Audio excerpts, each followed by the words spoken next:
नेत्रो वा सर्वावस्थानगतोऽपि वा यः स्मरेत् पुण्डरीकाक्षं सवाह्याभ्यन्तरः शुचिः।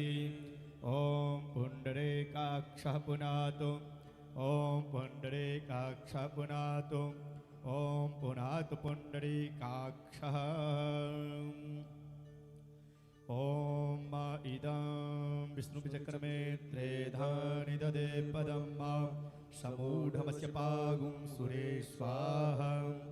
कृष्णाय वासुदेवाय हरये परमात्मने प्रणतः क्लेशनाशाय गोविन्दाय नमो नमः। ध्यानार्थे ध्यानपुष्पं समर्पयामि। श्री पुराण पुरुषोत्तमाय नमः। श्री कृष्णचंद्राय नमः। ओम गन्धद्वारां दुराधर्खां नित्यपुष्टां गणेशनीं ईश्वरीं सर्वभूतानां तामिहोपहवये श्रियम् इदं गन्धं समर्पयामि। श्री पुराण पुरुषोत्तमाय नमः। श्री कृष्णचंद्राय नमः। पुष्पं पुष्पमालाम् ॐ माल्यादीनि सुगन्धेनि मालत्यादीनि वै प्रभो मया हृतानि पुष्पाणि पूजार्थं प्रतिगृह्यताम् इदं पुष्पमालां समर्पयामि। श्री पुराण पुरुषोत्तमाय नमः। श्री कृष्णचंद्राय नमः। दक्षिणा ॐ मा हिरण्यगर्भः समवर्तताग्रे भूतस्य जातः पतिरेक आसीत् स दधार पृथिवीं द्यामुते मां कस्मै देवाय हविका विधं माम्। ॐ मा कृताय पूजाय साधुपुण्यार्थे द्रवदक्षिणाम्। ॐ श्री पुराण पुरुषोत्तमाय नमः। श्री कृष्णचंद्राय नमः। ॐ व्यासाय विष्णुरूपाय व्यासरूपाय विष्णवे नमो ब्रह्मवैनिधये वासिष्ठाय नमो नमः। ध्यानार्थे ध्यानपुष्पं समर्पयामि। ॐ व्यासाय नमः। गन्धद्वारां दुराधर्खां नित्यपुष्टां गणेशनीं ईश्वरीं सर्वभूतानां तामिहोपहवये श्रियम् इदं गन्धं समर्पयामि। ॐ व्यासाय नमः। ॐ मा ओषधेः प्रतिमोदध्वं पुष्पवतीः प्रसूवरीः सज्वावृथा पार्ष्णवः पुष्पं पुष्पमालां समर्पयामि। ॐ व्यासाय नमः।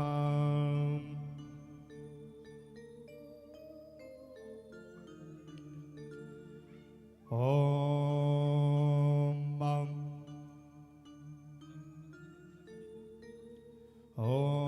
स्वस्ति न इन्द्रो वृद्धस्रवाः स्वस्ति नः पूषा विश्ववेदाः स्वस्ति नस्तार्क्ष्यो अरिष्टनेमिः स्वस्ति नो बृहस्पतिर्दधातु पयः पृथिव्यां पय अन्तरिक्षे पयोधाः पयस्वतिः प्रतिशः सन्तु मह्यम्बां विष्णुरनाट्यमसि विष्णोः स्तब्धस्थो विष्णोः स्योरसि विष्णो ध्रुवोऽसि वैष्णवमसि विष्णवे त्वाम् अग्निर्देवता वातो देवता सूर्यो देवता चंद्रमा देवता वशवो देवता रुद्रा देवता नित्या देवता मरुतो देवता विश्वे देवा देवता बृहस्पतिर्देवतेन्द्रो देवता वरुणो देवता द्योः शान्तिरन्तरिक्षगुं शान्तिः पृथिवी शान्तिरापः शान्तिरोषधयः शान्तिः वनस्पतयः शान्तिर्विश्वे देवाः शान्तिर्ब्रह्मा शान्तिः सर्वगुं शान्तिः शान्तिरेव शान्तिः श्यामा शान्तिरेधि। ॐ चन्द्रमा मनसो जातचक्षुः सूर्यो अजायत श्रोत्राद्वायुश्च प्राणश्च मुखादग्निरजायत। लालन की मेरे बालन की सब आरती उतारो मेरे लालन की सब आरती उतारो मेरे लालन की सब आरती उतारो उतारो मेरे लालन की सब आरती उतारो मेरे लालन की।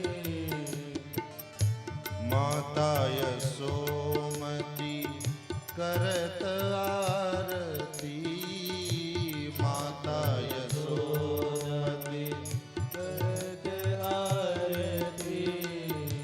गिरिधर लाल गोपालन की सखी, गिरिधर लाल गोपालन की सब आरती उतारो मेरे लालन की सब आरती उतारो मेरे लालन की।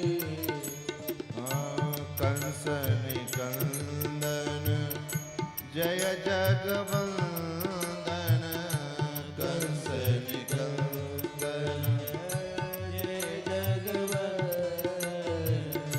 कृष्ण कृपालु दयालन की सखिए, कृष्ण कृपालु दयालन की सब आरती उतारो मेरे लालन की सब आरती उतारो मेरे लालन की। मोर मुकुट पीतांबर कुंडल, मोर मुकुट पीतांबर कुंडल, मोर मुकुट पीतांबर कुंडल, मोर मुकुट पीतांबर कुंडल। मुख पर लाली गुलालन की सब, मुख पर लाल गुलाबन की सब आरती उतारो मेरे लालन की सब आरती उतारो मेरे लालन की। मोतीन माल की और छटा अरु, मोतीन माल की और छटा की, मोतीन माल की और छटा अरु, मोतीन माल की और छटा की। ऊपर तुलसी मालन की आहे, ऊपर तुलसी मालन की सब आरती उतारो मेरे बालन की सब आरती उतारो मेरे लालन की। कृष्णदास बलिहारी छवि पे, कृष्णदास बलिहारी छवि पे, कृष्णदास बलिहारी छवि पे, कृष्णदास बलिहारी छवि पे।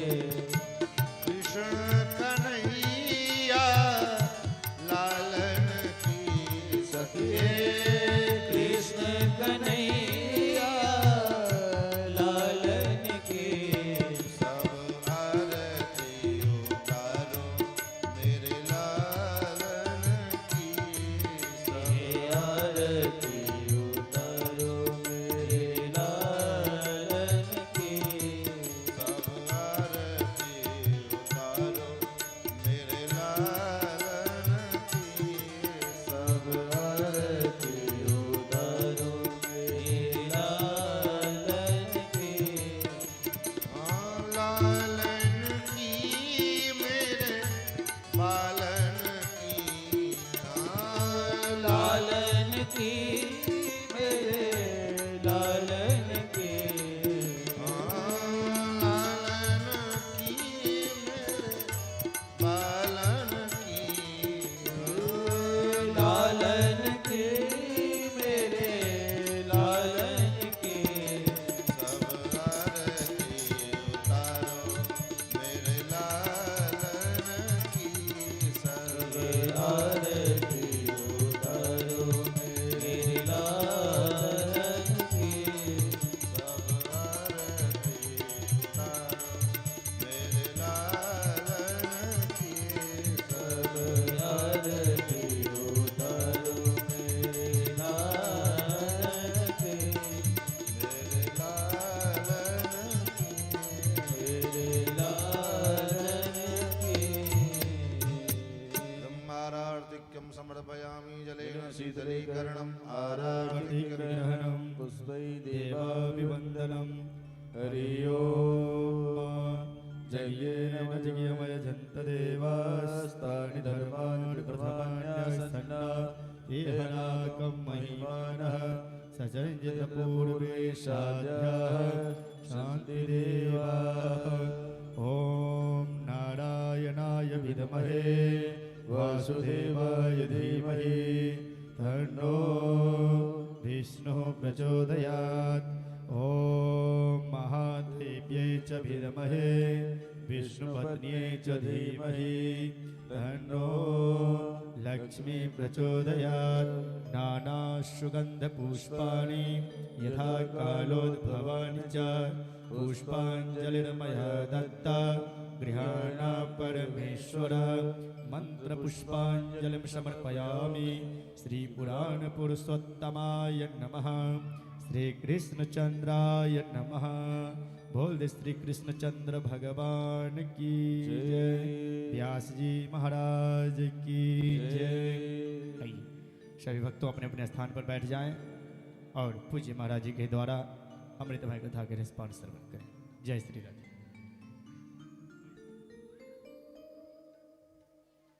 श्री राम राम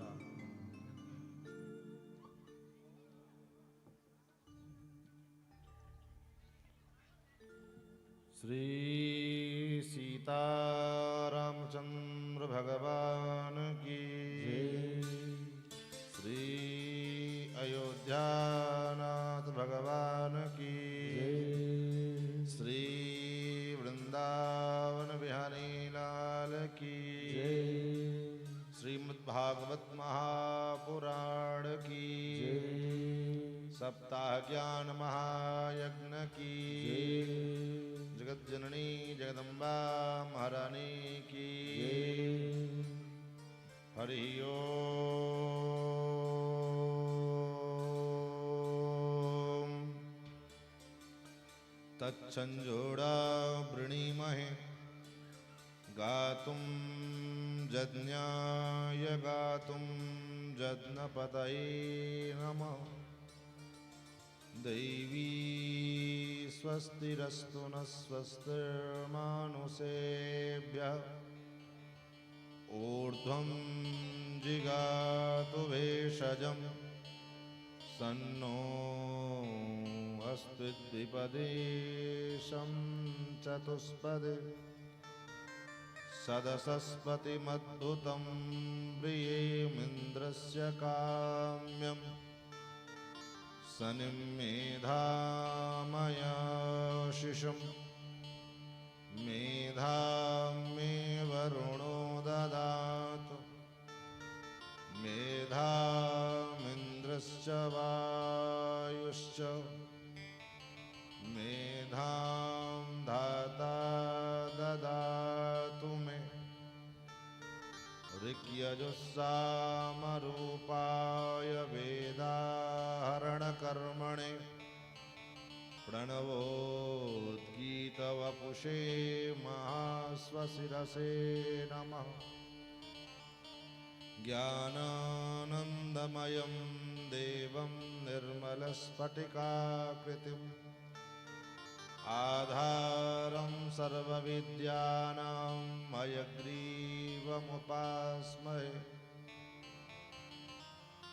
रामं रामानुजं सीतां भरतं भरतानुजं सुग्रीवं वायुसूनुं च प्रणमामि पुनः पुनः नमोऽस्तु रामाय सलक्ष्मणाय देव्यै च तस्यै जनकात्मजाय नमोऽस्तु रुद्रेन्द्रयमानिलेभ्यो नमोऽस्तु चन्द्रार्कमरुद्गणेभ्यः सच्चिदानन्दरूपाय विश्वोत्पत्त्यादिहेतवे तापत्रयविनाशाय श्रीकृष्णाय वयं नमः। नारायणं नमस्कृत्य नरं चैव नरोत्तमं देवीं सरस्वतीं व्यासं ततो जयमुदीरयेत्। लक्ष्मीनाथसमारम्भां नाथयामुनमध्यमाम् अस्मदाचार्यपर्यन्तां वन्दे गुरुपरम्पराम्। यो नित्यमच्युतपदाम्बुजयुग्मरुक्म व्यामोहतस्तदितराणि तृणाय मेने अस्मद्गुरोर्भगवतोऽस्य दयैकसिन्धो रामानुजस्य चरणौ शरणं प्रपद्ये। श्रीमत्काश्यपगोत्रलब्धजनुषं विद्याविभूषोन्नतं सच्छास्त्रार्णवपारगामि विदुषां मान्यं मनोज्ञश्रियम् स्वाचार्ये च जगद्गुरौ बुधवरे श्रीवासुदेवे रतं वन्दे वन्द्यजगद्गुरुं मुनिवरं श्रीराघवार्यं गुरुम्। अस्मद्गुरुभ्यो नमः। अस्मत्परमगुरुभ्यो नमः। अस्मत्सर्वगुरुभ्यो नमः। श्रीमते रामानुजाय नमः। श्रीराधाकान्तस्मरणं श्रीसीताकान्तस्मरणं सन्तपूर्वाचार्या सहायाः सन्तपूर्वाचार्या सहायाः। बोलिए श्री कृष्णचंद्र भगवान की, वृंदावन बिहारी लाल की, श्रीमद्भागवत महापुराण की, सप्ताह ज्ञान महायज्ञ की जय जय श्री सीताराम। भगवान की पावन कथा सुधा का हम सभी लोग रसास्वादन श्रवण लाभ प्राप्त करें। उससे पूर्व आइए अपने मन और वाणी को पवित्र करने के लिए दो बार भगवान नाम संकीर्तन, तत्पश्चात अपनी गति मति के अनुसार भगवान के पावन मंगल में कथा का आस्वादन समास्वादन श्रवण लाभ हम लोग प्राप्त करेंगे।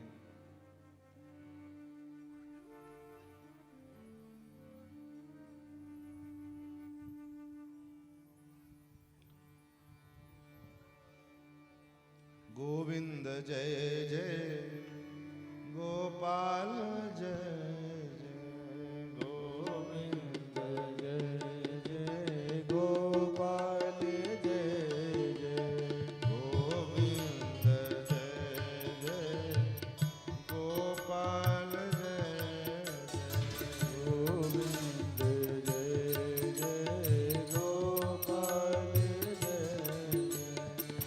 राधा रमण हरि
भागवत महापुराण की जय श्री वेद व्यास भगवान की जय जगत जननी जगदम्बा महारानी की जय अवध मिथिला संबंध की जय अवध मिथिला स्नेह की जय मिथिला धाम की जय कमला विमला की जय श्री भाष्यकार रामानु स्वामी जी महाराज की जय पूज्यपा श्रीमद जगत गुरुदेव भगवान की जय सब संतन की जय सब भक्तन की जय जय जय श्री श्री राधे राधेश्याम।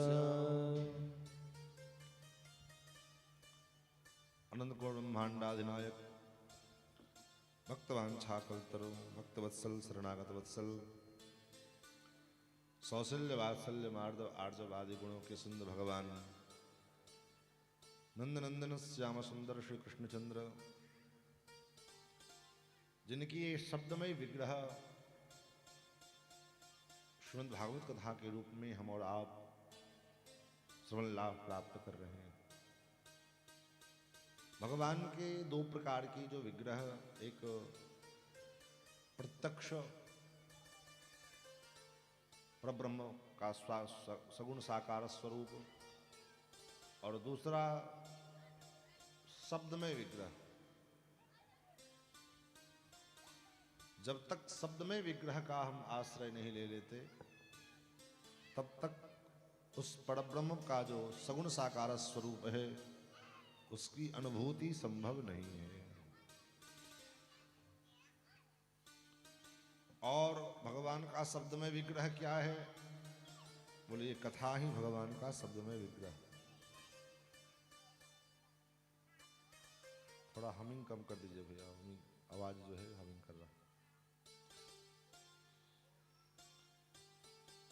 श्रीमद् भागवत कथा के रूप में, चाहे राम कथा के रूप में, भगवान का जो शब्दमय विग्रह है उसका जब तक हम आश्रय अपने जीवन में नहीं लेंगे तब तक जो है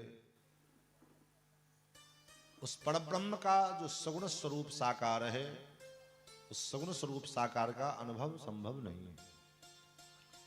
इसलिए साधन भक्ति के जो प्रकार स्वरूप वर्णन किए गए उस स्वरूप में सर्वप्रथम भक्ति का अनुभव करते हुए आचार्यों ने श्रवण को सर्वप्रथम भक्ति माना।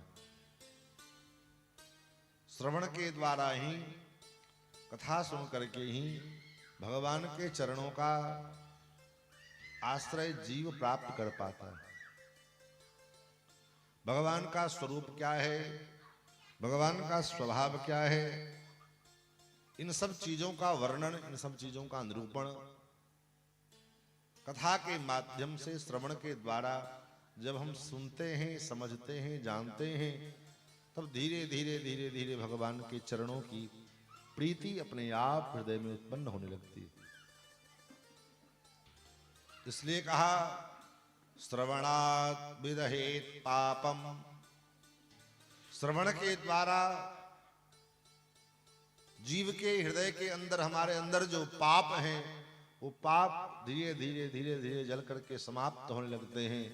और जब पाप का समापन होता है तो स्वतः हमारा हृदय निर्मल होगा। और जब हृदय निर्मल होगा तो उस निर्मल हृदय में आकर के परमात्मा का धीरे धीरे प्रवेश संभव होगा। और भागवत जी में तो व्यास जी ने तो इतना कह दिया कि अन्य साधनों के द्वारा भगवान का धीरे धीरे प्रवेश होगा, लेकिन श्रीमद् भागवत की क्या विशेषता है? जो श्रीमद् भागवत की विशेषता है कि सद्यो हृदय अवरुद्धते त्रिकृतभिः शुश्रूषभिस्तत्क्षणात्। तत्क्षणात्, उसी क्षण, हमने अभी कथा सुनी नहीं, केवल कथा श्रवण करने का मन बनाया, बस मानसिक संकल्प किया, केवल मन बनाए कि हम भी कथा जीवन में सुने, अथवा कथा हो रही है चलो कथा सुन लेते हैं। केवल श्रवण मात्र का संकल्प लिया, सुनने की इच्छा मात्र उत्पन्न हुई, तो व्यास जी कहते हैं कि सद्यो हृदय अवरुद्ध तेत्र कृतभी शुश्रूषभिः तत्क्षणात्। तत्क्षणात् उसी क्षण भगवान उस जीव के हृदय को अवरुद्ध कर लेते हैं। अवरुद्ध करने का मतलब, अवरुद्ध करने का मतलब हुआ कि जैसे कब्जा कर लेना। आपकी संपत्ति है, आप नहीं चाहो फिर भी हम आपके ऊपर कब्जा कर लिए जबरदस्ती आपको। अथवा मान लो आप यहां कथा में बैठे हो और यहां ऐसी व्यवस्था हो कि जो एक बार अंदर चला आए वो बाहर न जा सकता, हो गेट बंद। अब आपके मन में जाने की इच्छा भी हो रही है तो आप जा नहीं सकते क्योंकि मजबूर हो, आप बंद कर दिए गए। उसी प्रकार भगवान उस जीव के हृदय में आकर के तत्क्षण बंद हो जाते हैं। ये कथा, ये भागवत की विशेषता है। इसलिए हम और आप निश्चित रूप से परम सौभाग्यशाली हैं, परम बड़भागी हैं। एक तो परम्बा जगदम्बा का पावन सन्निधि और ऊपर से यहाँ अनेकानेक बट वृक्ष का छांव। बट क्या है? बोले बट विश्वास का प्रतीक होता है। बट जो है ये विश्वास का प्रतीक है। बट विश्वास अचल निज धर्म। और 4 प्रकार के वृक्षों का वर्णन गोस्वामी जी ने, तुलसीदास जी ने मानस में किया है। आम छाह करी मानस पूजा, आम के पेड़ के नीचे मानस पूजा भगवान की। पीपर तरुतर ध्यान जो धरई, पीपर के पेड़ के नीचे ध्यान धरे और पाकड़ के पेड़ के नीचे नाम का जप करे, बट वृक्ष के नीचे भगवान की कथा का गुणगान करे। कागभूषणी जी महाराज जहां कथा सुनाते हैं वहां अक्षय जो ऐसा वट है, उसी वट के नीचे, बरगद के नीचे भूषुंडी जी महाराज कथा सुनाते, दिन रात कथा गाते।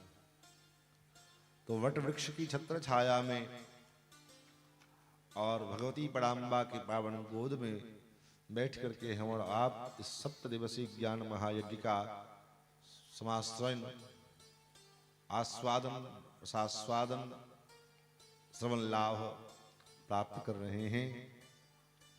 ये अपने आप में स्वतः परम सौभाग्य का विषय है।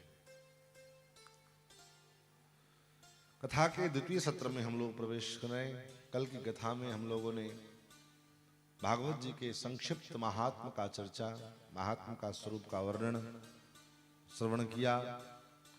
आगे मूल कथा का आरंभ होते हुए श्री वेदव्यास जी महाराज सर्वप्रथम भगवान का ध्यान करते हैं। भगवान का ध्यान क्यों करते हैं? मंगलाचरण के माध्यम से। बोले किसी भी कार्य की सफलता के लिए जीवन में मंगलाचरण किया जाता है। विवाह करें, उपनयन करें तो उससे पहले मंगल मनाया जाता है। क्यों? बोले निर्विघ्नता पूर्वक ये कार्य, मंगल पूर्वक ये कार्य संपन्न हो जाए, इसलिए मंगल गीत गाए जाते हैं, मंगल वाद्य बजाए जाते हैं। उसी प्रकार से हमारे आचार्यों ने भी ग्रंथ के मंगल के लिए और निर्विघ्नता पूर्वक ग्रंथ का समापन हो, इस कार्य के लिए मंगलाचरण किया है। मंगलाचरण 3 प्रकार का होता है। एक नमस्कारात्मक मंगलाचरण, जिसमें इष्ट को, अपने आराध्य को नमस्कार किया जाता है, प्रणाम किया जाता है। एक होता है वस्तु निर्देशात्मक, जिसमें उस ग्रंथ का जो विषय वस्तु है उसका निरूपण किया जाता है। और एक होता है आशीर्वादात्मक, जो आशीर्वाद के लिए मंगलाचरण किया जाता है। तो यहां नमस्कारात्मक मंगलाचरण करते हुए श्री वेदव्यास जी महाराज सर्वप्रथम भगवान का ध्यान करते हैं। जन्माद्यस्य यतोऽन्वयादितरतश्चार्थे स्वविघ्नेश्वराट् तेने ब्रह्महृदाय आदिकवये मुह्यन्ति यत्सूरयः तेजो वारिमृदां यथा विनिमयो यत्र सर्गो मृषा धाम्ना स्वेन सदा दुरस्तकुहकं सत्यं परं धीमहि। जन्माद्यस्य यतोऽन्वया, यतः मन जिस परमात्मा से अन्वय व्यतिरेक के माध्यम से इस संपूर्ण सृष्टि का उत्पत्ति, पालन और संहार, जो परमात्मा अपने ही द्वारा अपने से इस संपूर्ण सृष्टि को उत्पन्न करते हैं और केवल उत्पन्न करके रोड पर छोड़ देते हैं मरने के लिए, बोले नहीं, उत्पन्न करने के बाद फिर उसका पालन भी करते हैं। अच्छा, पालन करने के लिए जो है पालन करने वाली सामग्री कहीं से खरीद करके लाते हो? तो नहीं, पालन भी अपने सामर्थ्य के बल पर परमात्मा संपूर्ण सृष्टि का करते हैं। उत्पन्न किया, पालन किया और अंत में पुनः इस सृष्टि को संहार कर दिया। जन्माद्यस्य यतोऽन्वयादितरतश्चार्थे स्वविघ्नेश्वराट्, जो स्वराट है, स्वराट का मतलब स्वेषु रूपेषु राजते इति स्वराट, अपने आप में जो प्रतिष्ठित है, अपने आप में जो प्रकाशित है, जिसको प्रकाशित होने के लिए किसी से ऊर्जा की कोई आवश्यकता नहीं। जैसे बल्ब, लाइट है, करंट चाहिए, दीपक जल रही है, दीपक को प्रकाशित होने के लिए कहीं न कहीं से उसको ऊर्जा चाहिए, उसको तेल देना पड़ेगा, बाती देनी पड़ेगी, फिर माचिस से जलाना पड़ेगा, तब जाकर के वो प्रकाशित होगा। लेकिन कोई मणि है,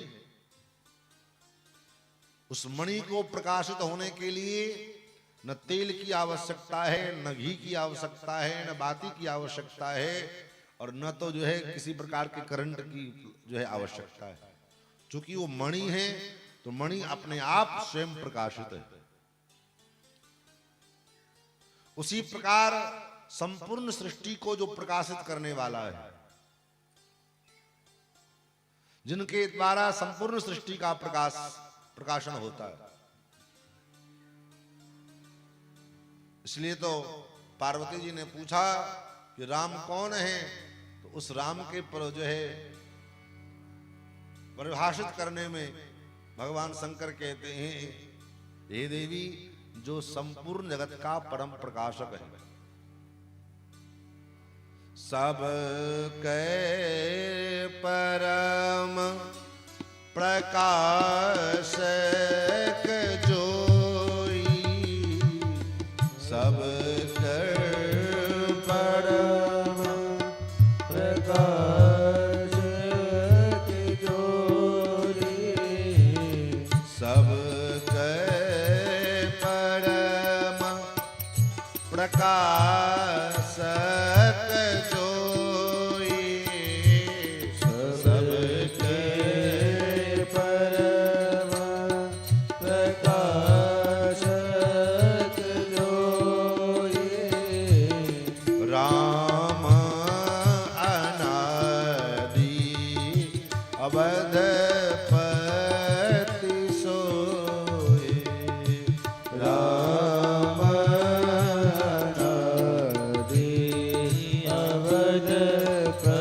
अवधपति सोए, राम अवधपति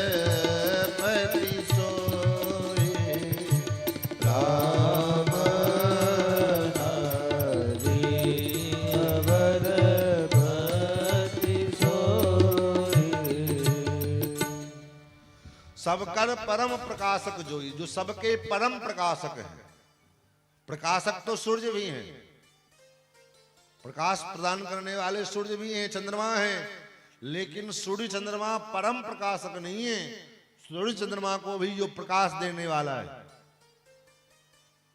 सूर्य चंद्रमा भी जिससे प्रकाशित होते हैं वो कौन है? तो सबकर परम प्रकाशक जोई, राम अनादि अवधपति सोई। इसलिए वो स्वराट कहलाता है। स्वे स्वरूपे स्वराजते इति स्वराट। और जिनके लीला को देख करके, जिन्होंने आदि कवि ब्रह्मा को संपूर्ण वेदों का ज्ञान प्रदान किया, तेने ब्रह्म हृदय आदि कवि। आदि कवि कौन? बोले ब्रह्मा, जिन्होंने ब्रह्मा जी को संपूर्ण ब्रह्म का ज्ञान। ब्रह्म का मतलब, ब्रह्म शब्द के कई अर्थ होते हैं। ब्रह्म माने ब्रह्मा, ब्रह्म माने परब्रह्म परमात्मा, ब्रह्म माने वेद, ब्रह्म माने ब्राह्मण, ब्रह्म माने ब्रह्मांड। अब एक ही शब्द के अनेक अर्थ हैं। अब समयानुसार, प्रसंगानुसार उस अर्थ का, उस शब्द के उस अर्थ को ग्रहण किया जाता है। जैसे कहते हैं ब्रह्मचारी, तो ब्रह्मचारी का मतलब क्या? ब्रह्म का चरण करने वाला, जो ब्रह्म को चर जाए। नहीं, ब्रह्म माने वेद। वहां पर में ब्रह्म का अर्थ वेद लिया जाए। और वेद में जिसकी गति हो, वेद को जो पढ़े, वो ब्रह्मचारी। तो यहां वेद का जो ज्ञान जिन परमात्मा ने इस ब्रह्मा को दिया, ऐसे जो परमात्मा, जिनकी लीला को देख करके बड़े बड़े ज्ञानी लोग मुह्यंत यत् सूरयः, जिनकी लीला को देख करके बड़े बड़े सूरी लोग व्यामोहित हो जाते हैं, चक्कर में पड़ जाते हैं कि ये हो क्या रहा है। ऐसे जो परमात्मा हैं, ऐसे सत्य स्वरूप परमात्मा का हम सभी ध्यान करते हैं। सत्यम परम धीमहि। ये धीमहि शब्द जो है, ये गायत्री का है, वेद का है। लौकिक संस्कृत में और जो है वैदिक संस्कृत में अंतर है। हम ध्यान करते हैं, इसका अगर लौकिक संस्कृत में उच्चारण किया जाएगा तो हम क्या कहेंगे? अहम ध्यायामि। लेकिन उसी को जब वैदिक संस्कृत में प्रयोग किया जाएगा तो हो जाएगा धीमहि। जैसे गायत्री मंत्र में धीमहि शब्द का प्रयोग, क्योंकि ये भागवत भी जो है गायत्री मंत्र की व्याख्या है। हम उनका ध्यान करते हैं। गायत्री मंत्र का आप जप करते हैं, का मतलब क्या है? उस सविता देवता को हम ध्यान करते हैं, उसका वर्ण करते हैं। कौन? जो सबकी बुद्धि को धियो यो नः, जो सबकी बुद्धि को प्रचोदयात, प्रकाशित करने वाला है। ऐसे उस सविता देवता का हम वर्ण करते हैं। तो उसी प्रकार यहां भी कहते हैं सत्यम परम धीमहि। उस परमात्मा का हम ध्यान करते हैं। वो परमात्मा हमारे बुद्धि में प्रेरणा प्रदान करें, ताकि हम आगे का जो लीला है उन लीलाओं को हम देख सकें, लिख सकें, जान सकें। उसके बाद दूसरे श्लोक में भागवत के अनुबंध चतुष्टय का निरूपण किया है। चूंकि ये सब चर्चा हम यहाँ कर नहीं करेंगे विस्तार से, कई कथा में, पिछली कथा में कर चुके हैं। आपको जानना हो, सुनना हो तो YouTube पर में आप उसको देख करके सुन सकते हैं। बस इतना कि भगवान की जो ये कथा है वो कैसी है?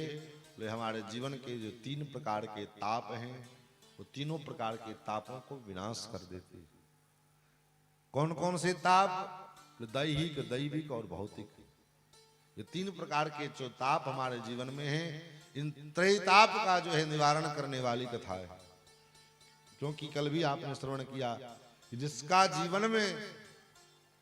जिसके जीवन में भगवान के चरित्र से, भगवान के रूप से, भगवान की लीला से, भगवान के नाम से, भगवान के धाम से उसका संबंध हो जाता है, उसके जीवन में दुख नाम का कोई चीज रही नहीं जाती। वो आनंद में सदा रहता है, वो सदा सर्वदा आनंद का अनुभव करेगा। क्यों? क्या उसके जीवन में कष्ट नहीं होते हैं क्या? बोले कष्ट तो होते हैं, लेकिन उसको कष्ट का अनुभव नहीं होता है, उसको कष्ट का अनुभव नहीं होता है। क्यों नहीं होता है अनुभव? बोले इसलिए अनुभव नहीं होता है कि भगवान उसके अनुभव को जो है समाप्त कर देते हैं। जब चित्रकूट की यात्रा पर भरत जी गए हैं,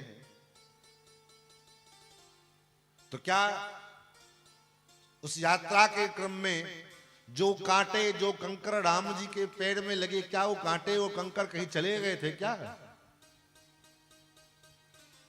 क्या वो कांटे कंकर कहीं हट गए थे, उड़ गए थे क्या? रास्ता तो वही है, लेकिन जो कांटे, जो कंकड़ राम जी के पैर में गड़ते हैं, राम जी को जो पीड़ा होती है, वैसी पीड़ा भरत जी को नहीं हो रही है। क्यों? क्योंकि भरत जी को पीड़ा तो तब होती जब वो पीड़ा भरत जी अपने आप में जो है रास्ते पर चलते, तब अपने किसी विशेष काम के लिए, अपने निजी स्वार्थ के लिए भरत जी उस मार्ग से चलते, तब उनको पीड़ा होती। लेकिन भरत जी जब उस मार्ग से चल रहे हैं, उद्देश्य क्या है? बोले राम जी के लिए जा रहे हैं। तो उनका मन तो अपने पास में है नहीं, उनका मन तो पहले वहां है जहां, कहां? बोले जहां राम जी हैं। मन तहां जहां रघुवर वैदेही, मन तो वहां है जहां राम जी और वैदेही जी हैं, जानकी जी हैं। तो अपने व्यक्तिगत जीवन में जो किसी प्रकार का कष्ट उत्पन्न हो रहा है, दुख उत्पन्न हो रहा है, वो दुख भरत जी को अपने जीवन में अनुभव नहीं हो रहा है। जो दुख उनके साथ बीतता है, उस दुख को से स्वयं दुखी नहीं होते, फिर वो दुख में जो है राम जी का स्मरण हो आता है कि राम जी को कितना कष्ट हुआ होगा। निषाद राजगुह के यहाँ कुश के आसन पर में भगवान को सोते हुए, भगवान का आसन लगा हुआ देखा तो व्यथित हो गए भरत जी। मन में पीड़ा उत्पन्न हुई। जो दूध के फेन के समान सैया पर शयन करने वाले राम जी, जानकी जी, और मेरे कारण उनको इस कुश सांथरी पर में सोना पड़ा। उस कुश के आसन पर भरत जी सोए नहीं थे, लेकिन उस दुख की कल्पना जब हुई, उस दुख के लिए अपने दुख का अनुभव नहीं हुआ, राम जी के दुख का चिंतन करते।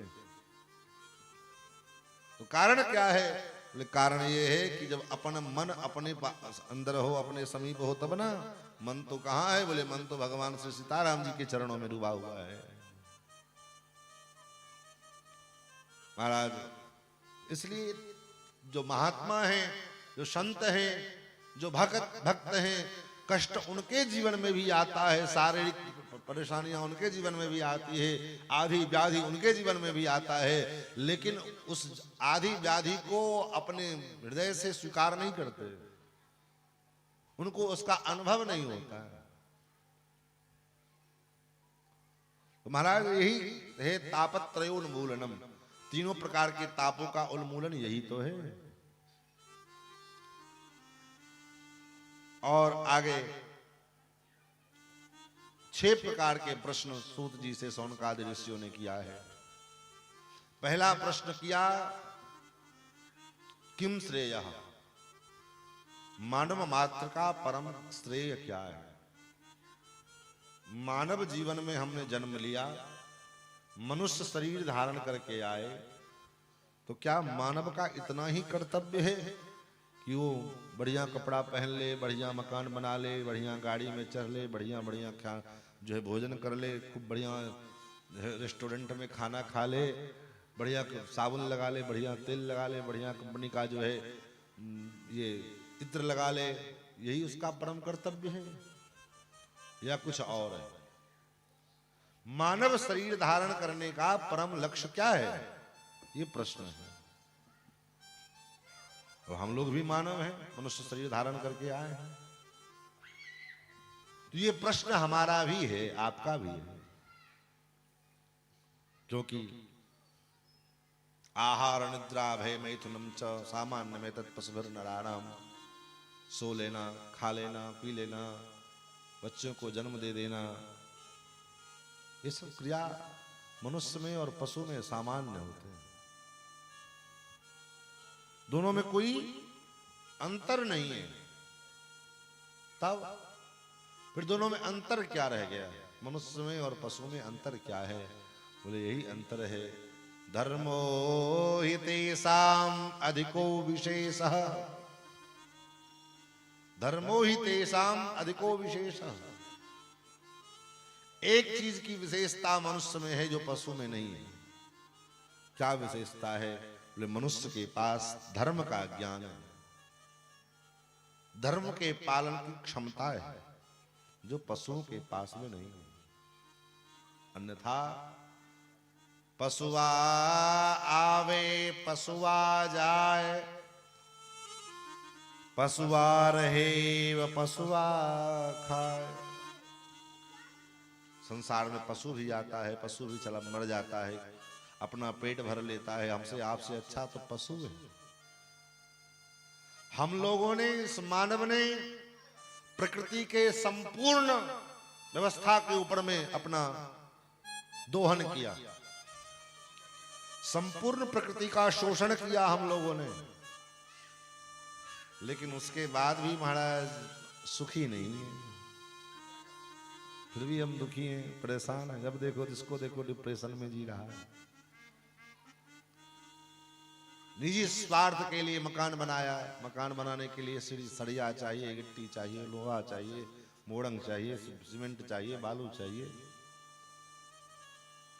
और ये सब कहां से आएगा? तो बोले पहाड़ को तोड़ करके, धरती में से निकाल करके पहाड़ का दोहन किया, पृथ्वी का दोहन किया,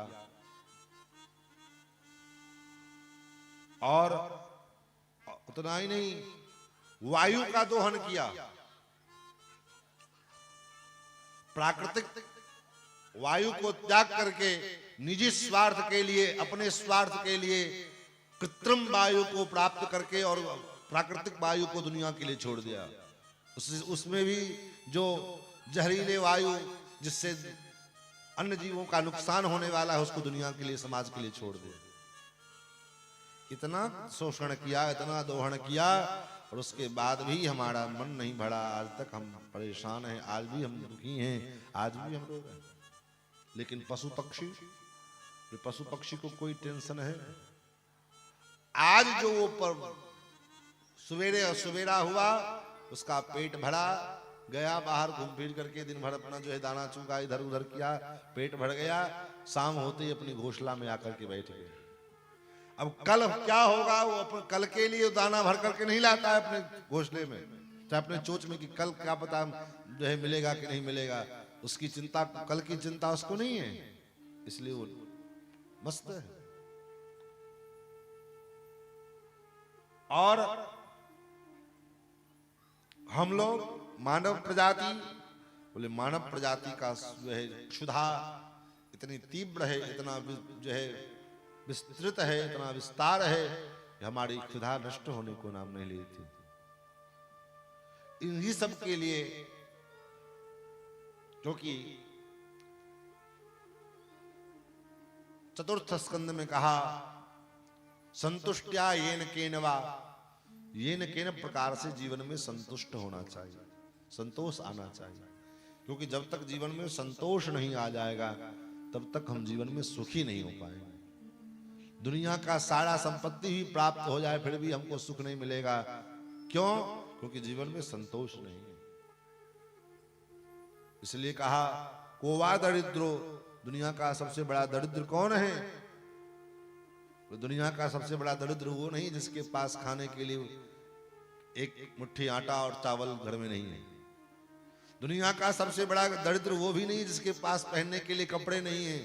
दुनिया का सबसे बड़ा दरिद्र वो भी नहीं जिसके पास रहने के लिए छत नहीं है।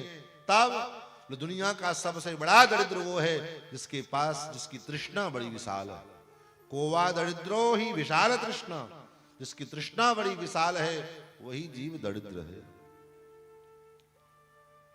तो इसलिए शास्त्र में, दुनिया के सारे शास्त्र मानव को शिक्षित करने के लिए, मानव समाज को जो है प्रेरित करने के लिए उपदेश करते हैं।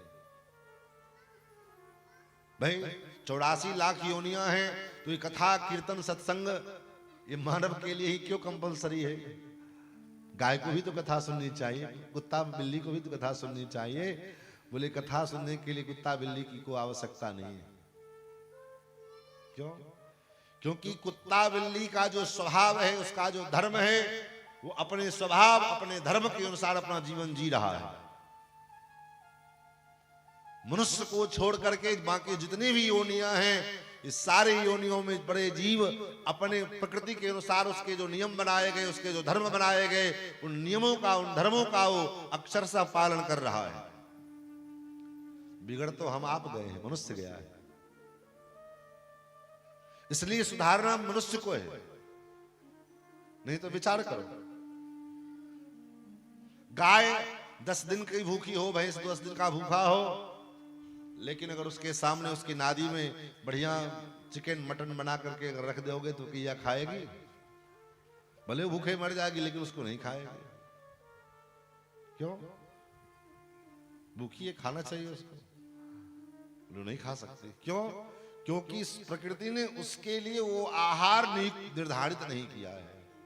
उसके लिए जो प्रकृति के द्वारा आहार निर्धारित किया गया है, गाय, भूसा, चोकर, घास, ये सब चीज जो है उसके लिए जो निर्धारित किया गया है, वो उसी को खाएगा, अन्यथा भूखा ही मर जाएगा।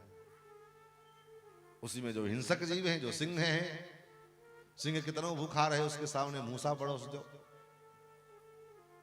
खाएगा? भूखा मर जाएगा, लेकिन नहीं खाएगा।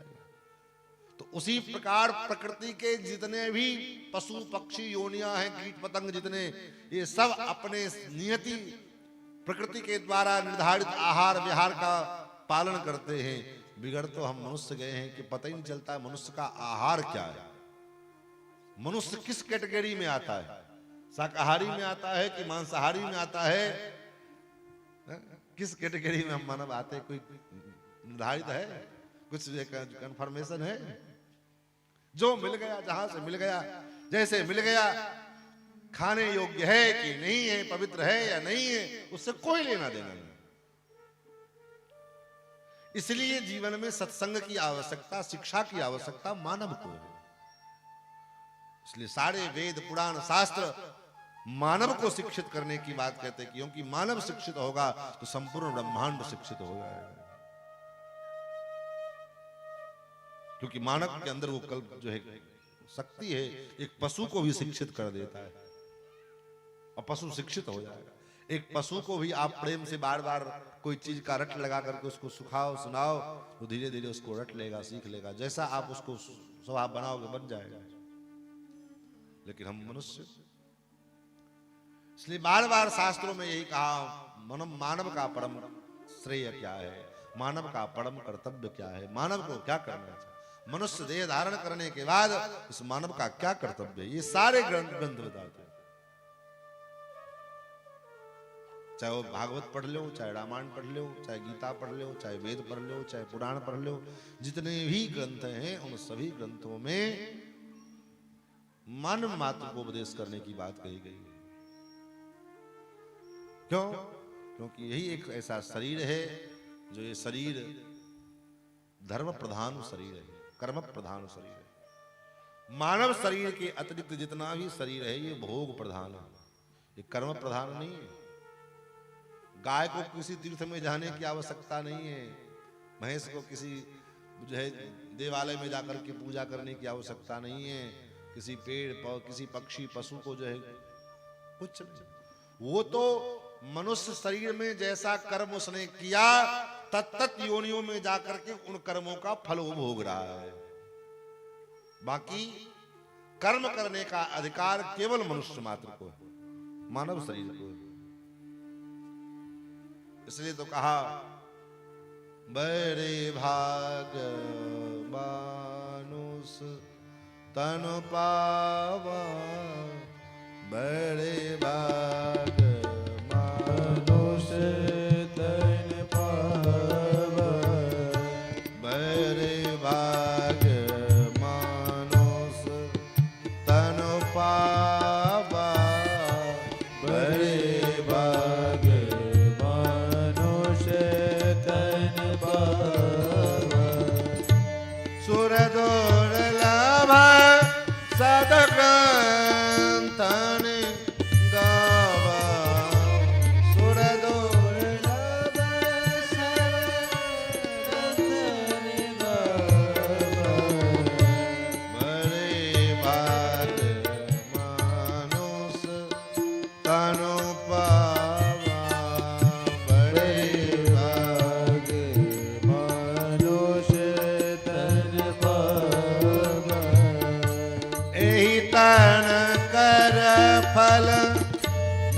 विषयन भाई एहि तन कर फल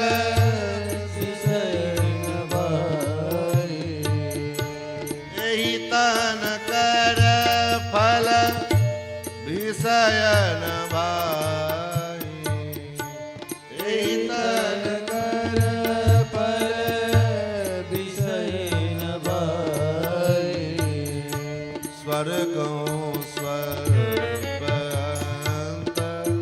दुखदाई स्वर्गों स्वर्गंत दुखदाई स्वर्गों स्वर्गंत दुखदाई स्वर्गों स्वर्गंत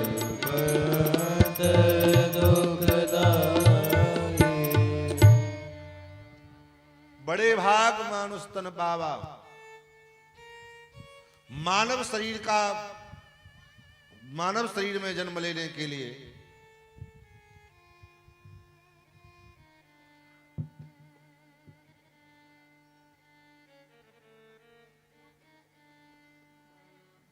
मानव शरीर के रूप में जन्म ले प्राप्त करने के लिए देवता लोग भी लालायित रहते महाराज। देवताओं के मन में भी लालसा रहती है कि हम मानव शरीर जन्म लेकर के आए। और खास करके भारतवर्ष में, भारत जैसे देश में जन्म लेने के लिए स्वर्ग लोक के देवता भी लालायित रहते हैं। अरे अहो कितने आश्चर्य की बात है, इन भारतवर्ष में जन्म लेने वाले देव जो है भारत के लोगों ने कौन सा ऐसा अच्छा कर्म किया इसका जन्म भारत जैसे देश में हो। अहो अमीसाम किम कार्य शोभनम यही जन्म लब्धो निषुहारताजिरे। कौन सा ऐसा पुण्य कर्म किया इन भारत के रहने वाले लोगों ने जिनका जन्म भारतवर्ष में हुआ है। क्यों? क्योंकि यहां पर में स्वतः भगवान की स्मृति, भगवान का भजन जीव को स्वतः होने लगता है। अन्य अमेरिका चले जाओ, इंग्लैंड चले जाओ, ब्रिटेन चले जाओ, वहां तो महाराज संजोग है कहीं भगवान का नाम, कहीं भगवान का मंदिर, भगवान की कहीं कथा मिल जाए तो मिल जाए। लेकिन भारतवर्ष में हमेशा कहीं न कहीं कथा हो रही है, कहीं न कहीं कीर्तन चल रहा है, कहीं न कहीं भजन हो रहा है, कुछ न कुछ चल रहा है। जहां देखो कहीं यज्ञ हो रहा है। ये क्या है? बोले ये भारतवर्ष की विशेषता है और ये लाभ भारतवर्ष में ही मिलने वाला है, अन्यत्र कहीं पर भी नहीं मिल सकता। तो महाराज मानव मात्र का परम कर्तव्य क्या है? मानव को क्या करना चाहिए? अपने आत्म कल्याण के लिए मानव का परम श्रेय क्या है? किम श्रेयः? प्रश्न किया तो शुद्धि ने सबसे प्रथम अपने गुरुदेव का वंदन किया है। क्योंकि बिना गुरुदेव की कृपा से, बिना गुरु की कृपा से हम परमात्मा के स्वरूप का ज्ञान, परमात्मा के स्वरूप का अनुभव, परमात्मा के स्वरूप का चिंतन बिना गुरु की कृपा से संभव नहीं। इसलिए कहा हमारे यहां कि परमात्मा तत्व से भी अत्यधिक महत्व गुरु तत्व का है। भाई भगवान को सब नहीं मानते, भगवान को सब नहीं मानते। भाई आप आस्तिक हैं तो भगवान को मानते हैं, जो नास्तिक है वो नास्तिक व्यक्ति भगवान को तो नहीं मानता। लेकिन गुरु एक ऐसा तत्व है कि गुरु तत्व को चाहे वो आस्तिक हो, चाहे नास्तिक हो, चाहे वो धर्मात्मा हो, चाहे पापी हो, सब मानता है। अच्छा कर्म करने वाला व्यक्ति हो वो भी गुरु को मानता है, गलत काम करने वाला व्यक्ति हो भी गुरु को मानता है। गांव में आप देखते होंगे गांजा पीने वाला व्यक्ति उसका भी कोई न कोई गुरु होता है, और जब बैठेगा तो कहेगा गुरु लगाएं। चोरी करने वाला व्यक्ति उसका भी कोई न कोई गुरु होता है। तो गुरु को तो सब मानते हैं, चाहे वो आस्तिक हो नास्तिक हो, अच्छा कर्म करने वाला हो बुरा कर्म करने वाला हो, लेकिन भगवान को तो वही मानेगा जो भक्त होगा, आस्तिक होगा, श्रद्धालु होगा। इसलिए शास्त्रों में भगवत तत्व से अत्यधिक महिमा गुरु तत्व की गई है। भगवान से भी अत्यधिक जो है गरिमा गुरु की दी गई है। इसलिए गुरु की कितनी गरिमा है, बोले गुरु की इतनी गरिमा है कि भगवान भी गुरु के आगे नतमस्तक होते हैं। भगवान के पास भी अगर गुरु जी आवे तो भगवान भी गुरु जी के सामने में हाथ जोड़कर खड़े हो जाते हैं। इसलिए गुरु की महिमा गाई हमारे अंदर जो अनेक प्रकार के विषय हैं, अनेक प्रकार का प्रपंच है, अनेक प्रकार के जो दोष हैं, उन दोषों को हरण कौन करता है? गुरु ही तो करते हैं। भगवान को तब स्वीकार करते हैं जब वो जीव दोष रहित हो जाए, दोष मुक्त हो जाए, तब जाकर के भगवान उस जीव को स्वीकार करते हैं। लेकिन गुरु तो उस भगवान से भी ज्यादा कृपालु है।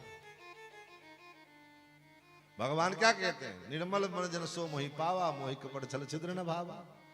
पहले निर्मल मन बना के आओ तब हमको स्वीकार करो, हम तुमको स्वीकार करेंगे।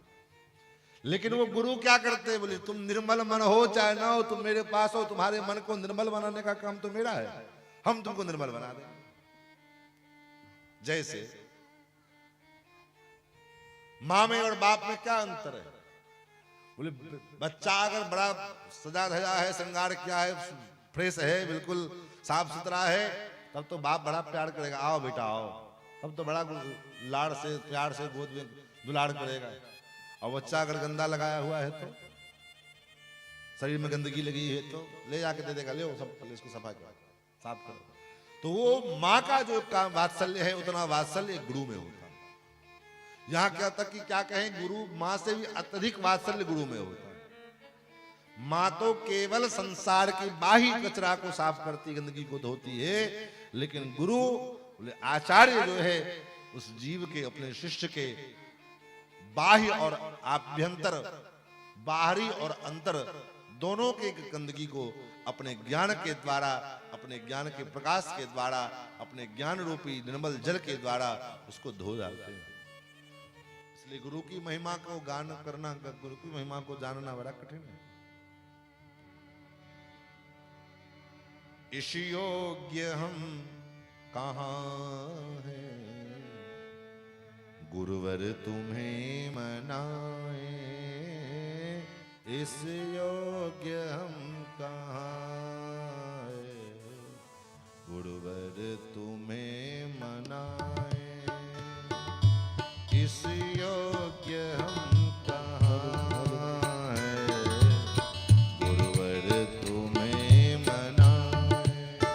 ओ इस योग्य हम कहाँ हैं, गुरुवर तुम्हें मनाए।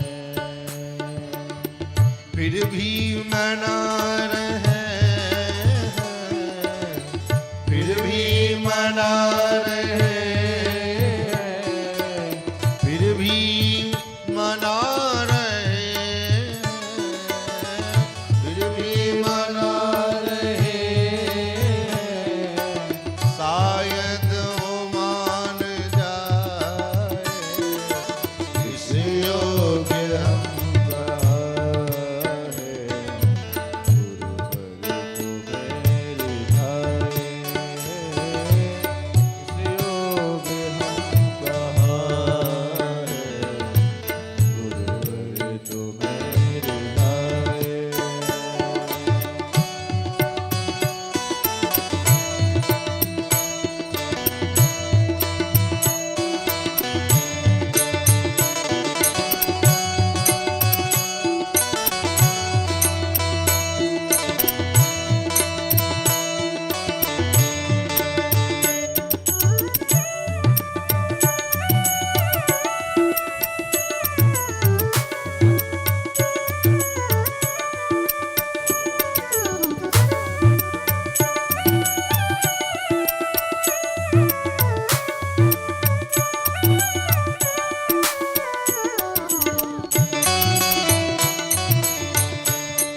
जब से जन्म लिया है ऋषियों ने हमको घेरा।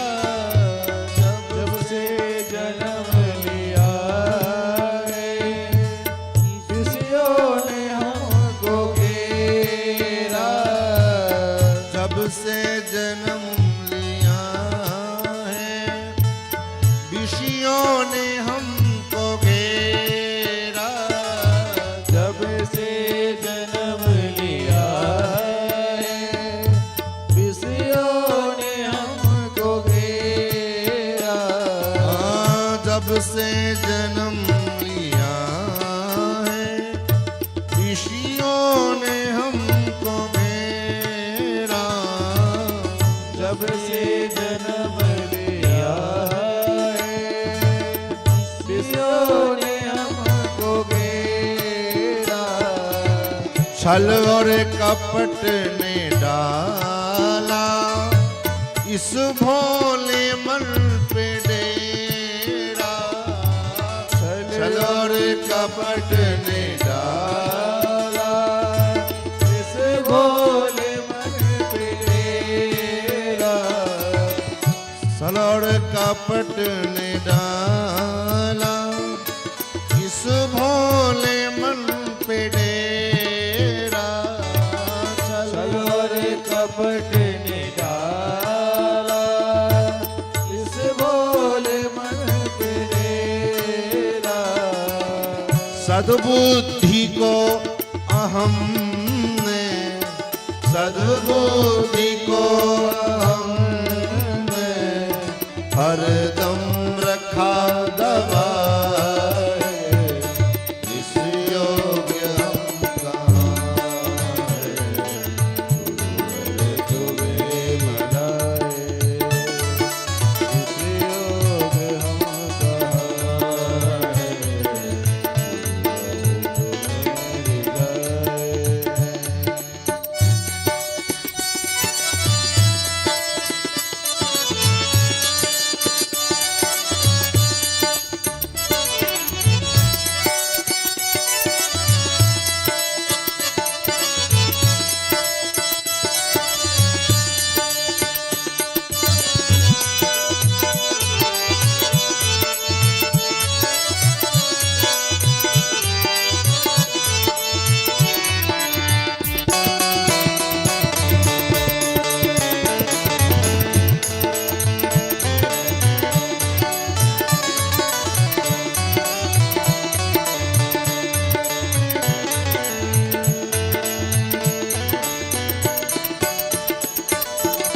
निश्चय ही हम पतित हैं लोभी हैं स्वार्थी हैं।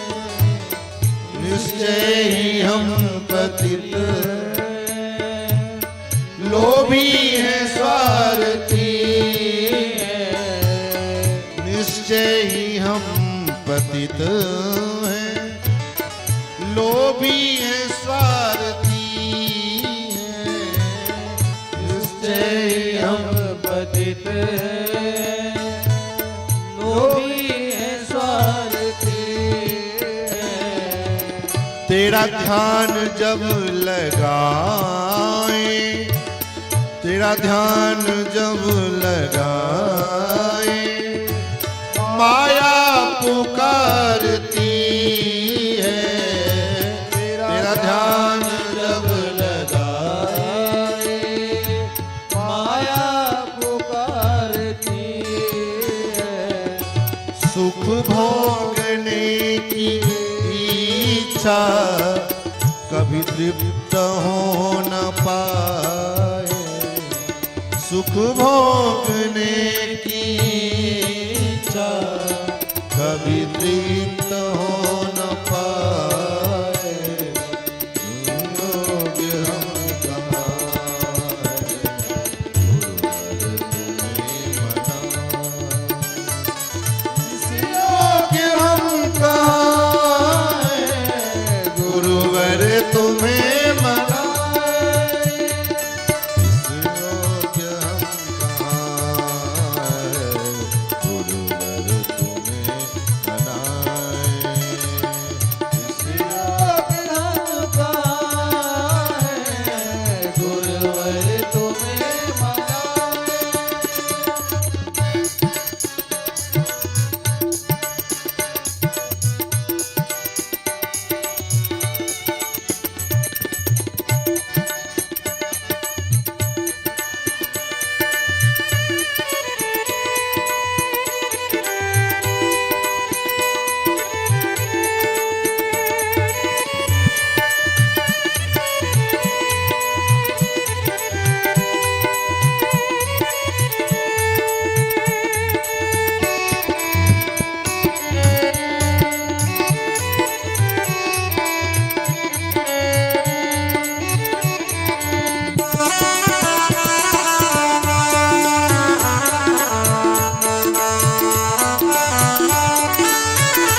बस एक ही चलन है जग में जहाँ भी देखा बस एक ही चलन है जग में जहाँ भी देखा बस एक ही चलन है जग में जहाँ भी देखा बस एक ही चलन है एक दूसरे के सुख से खुद को बड़ी जलन है एक दूसरे के सुख से खुद को बड़ी जलन है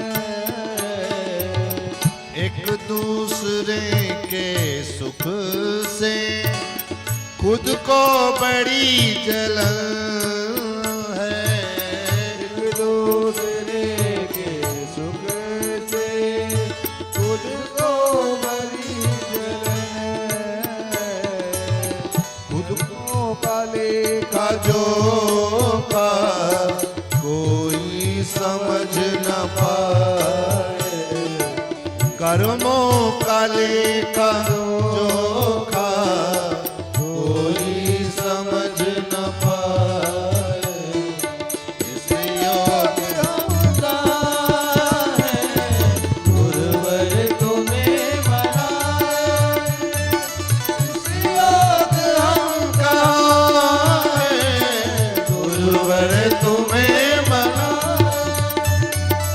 इस योग्य हम कहाँ हैं, गुरुवर तुम्हें मना हम कहाँ है गुरुवर तुम्हें बनाए गुरुदेव के चरणारविंद का ध्यान किया यस्वानुभाव अखिल श्रुति सारमेक मध्यात्म दीप मदिति दीर्षताम तमोन्धम संसारिणाम करुणया पुराण गुह्यम तम व्यास सोनुमपयाम गुरुम मुनीनाम। महाराज जिन्होंने अध्यात्म का एक ऐसा दीपक जलाया जिस दीप के प्रकाश में आज संपूर्ण कलयुगी प्राणी प्रकाशित हो रहा है। अध्यात्म के मार्ग पर चलने वाले को प्रकाश देने के लिए, मार्गदर्शन करने के लिए, ताकि वो अंधेरे में कहीं भटक न जाए, खो न जाए, उसका मार्गदर्शन करने के लिए सुखदेव जी महाराज ने एक ऐसा दीपक जलाया, श्रीमद् भागवत रूपी दीपक, जिस दीपक के प्रकाश में आज संपूर्ण सनातनी मानव जनमानस अपने मार्ग का अनुभव करते हुए सनातन धर्म का अनुभव करने के लिए, आगे बढ़ने के लिए प्रशस्त हो रहा है। और ये दीप क्यों जलाया? कोई स्वार्थ रहा सुखदेव जी को इस दीप को जलाने के लिए? किसी ने कुछ फीस दी थी, दक्षिणा दिया था जलाने के लिए? क्या राजा परीक्षित जी ने सुखदेव जी को स्वर्ण मुद्राएं दी, दक्षिणा दिया कथा सुनाने के बाद? तो क्यों जलाया? बोले संसारिणाम करुणया, करुणा के कारण, संसारी जीवों के ऊपर करुणा करने के लिए गुरुदेव ने अध्यात्म का दीपक जलाया। अध्यात्म का ये दीप प्रज्वलित कराया।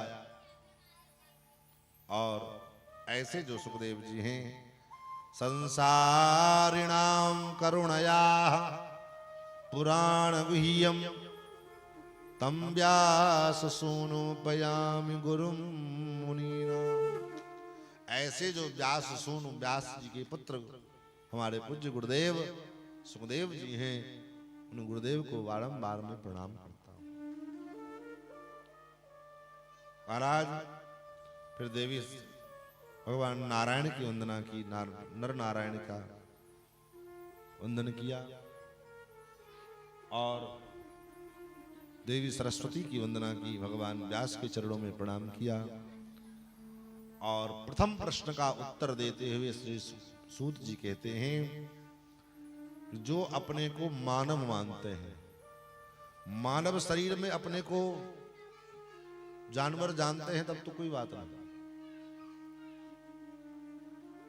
मानव शरीर में अपने को पशु मान रहे हैं तब तो कोई बात नहीं है, लेकिन जो मनुष्य शरीर धारण करने के बाद अपने को मनुष्य मान रहे हैं,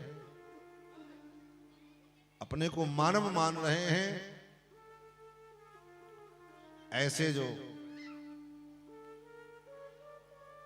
जीव हैं, ऐसे जीव को, ऐसे मानव मात्र को महाराज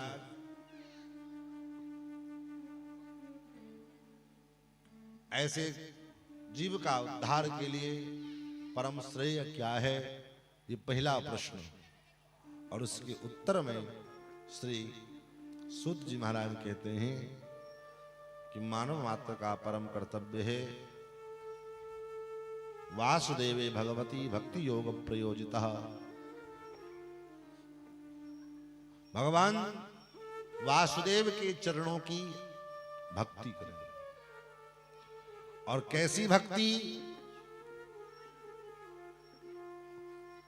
इस प्रकार की भक्ति, बोले भक्ति भी कई प्रकार की होती है क्या? बोले हाँ, कुछ लोग डर के मारे भक्ति करते हैं,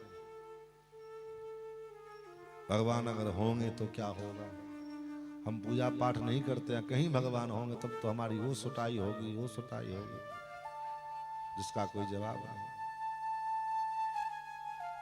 कुछ लोग कामना के मारे भक्ति करते हैं, कोई कामना की, कामना पूरी हो गई तो भक्ति करने लगे, पूजा पाठ करने लगे, कामना पूरी नहीं हुई तो भक्ति छोड़ दिए। कुछ लोग प्रदर्शन के लिए भी भक्ति करते हैं, भक्ति है नहीं, लेकिन जैसे दो चार लोगों को देखा, अरे भीड़ लगी है तो वहां थोड़ा भक्ति का आडंबर,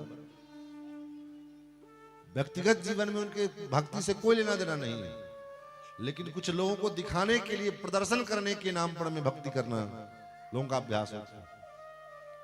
तो प्रदर्शन के लिए भक्ति, कामना के लिए भक्ति, डर के कारण भक्ति,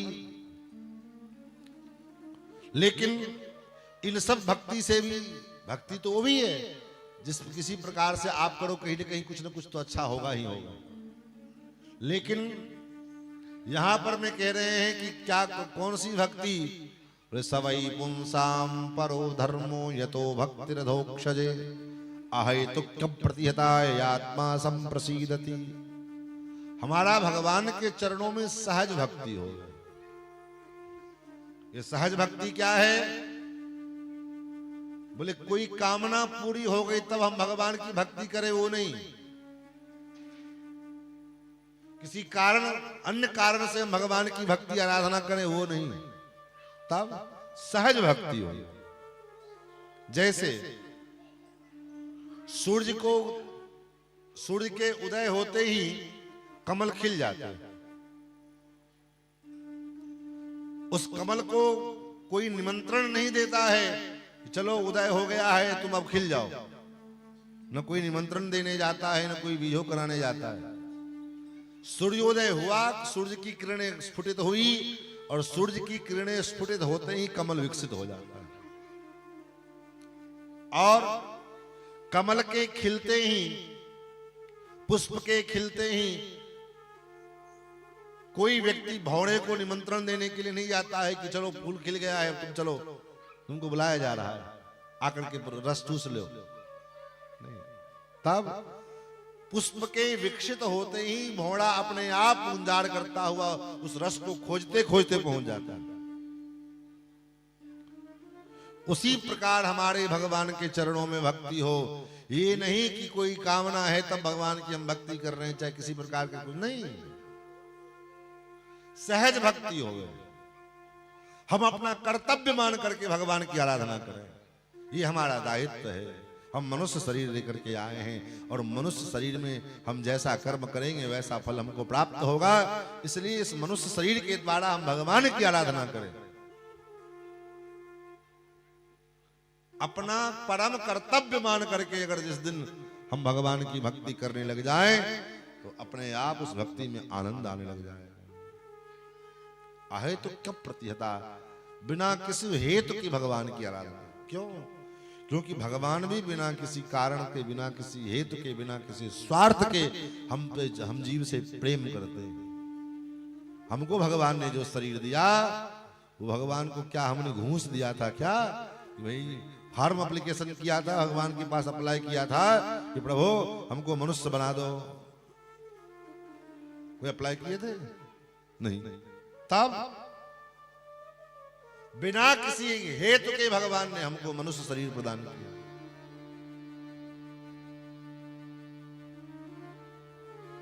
हेतु रहित, बिना किसी हेतु के भगवान ने मानव शरीर दिया।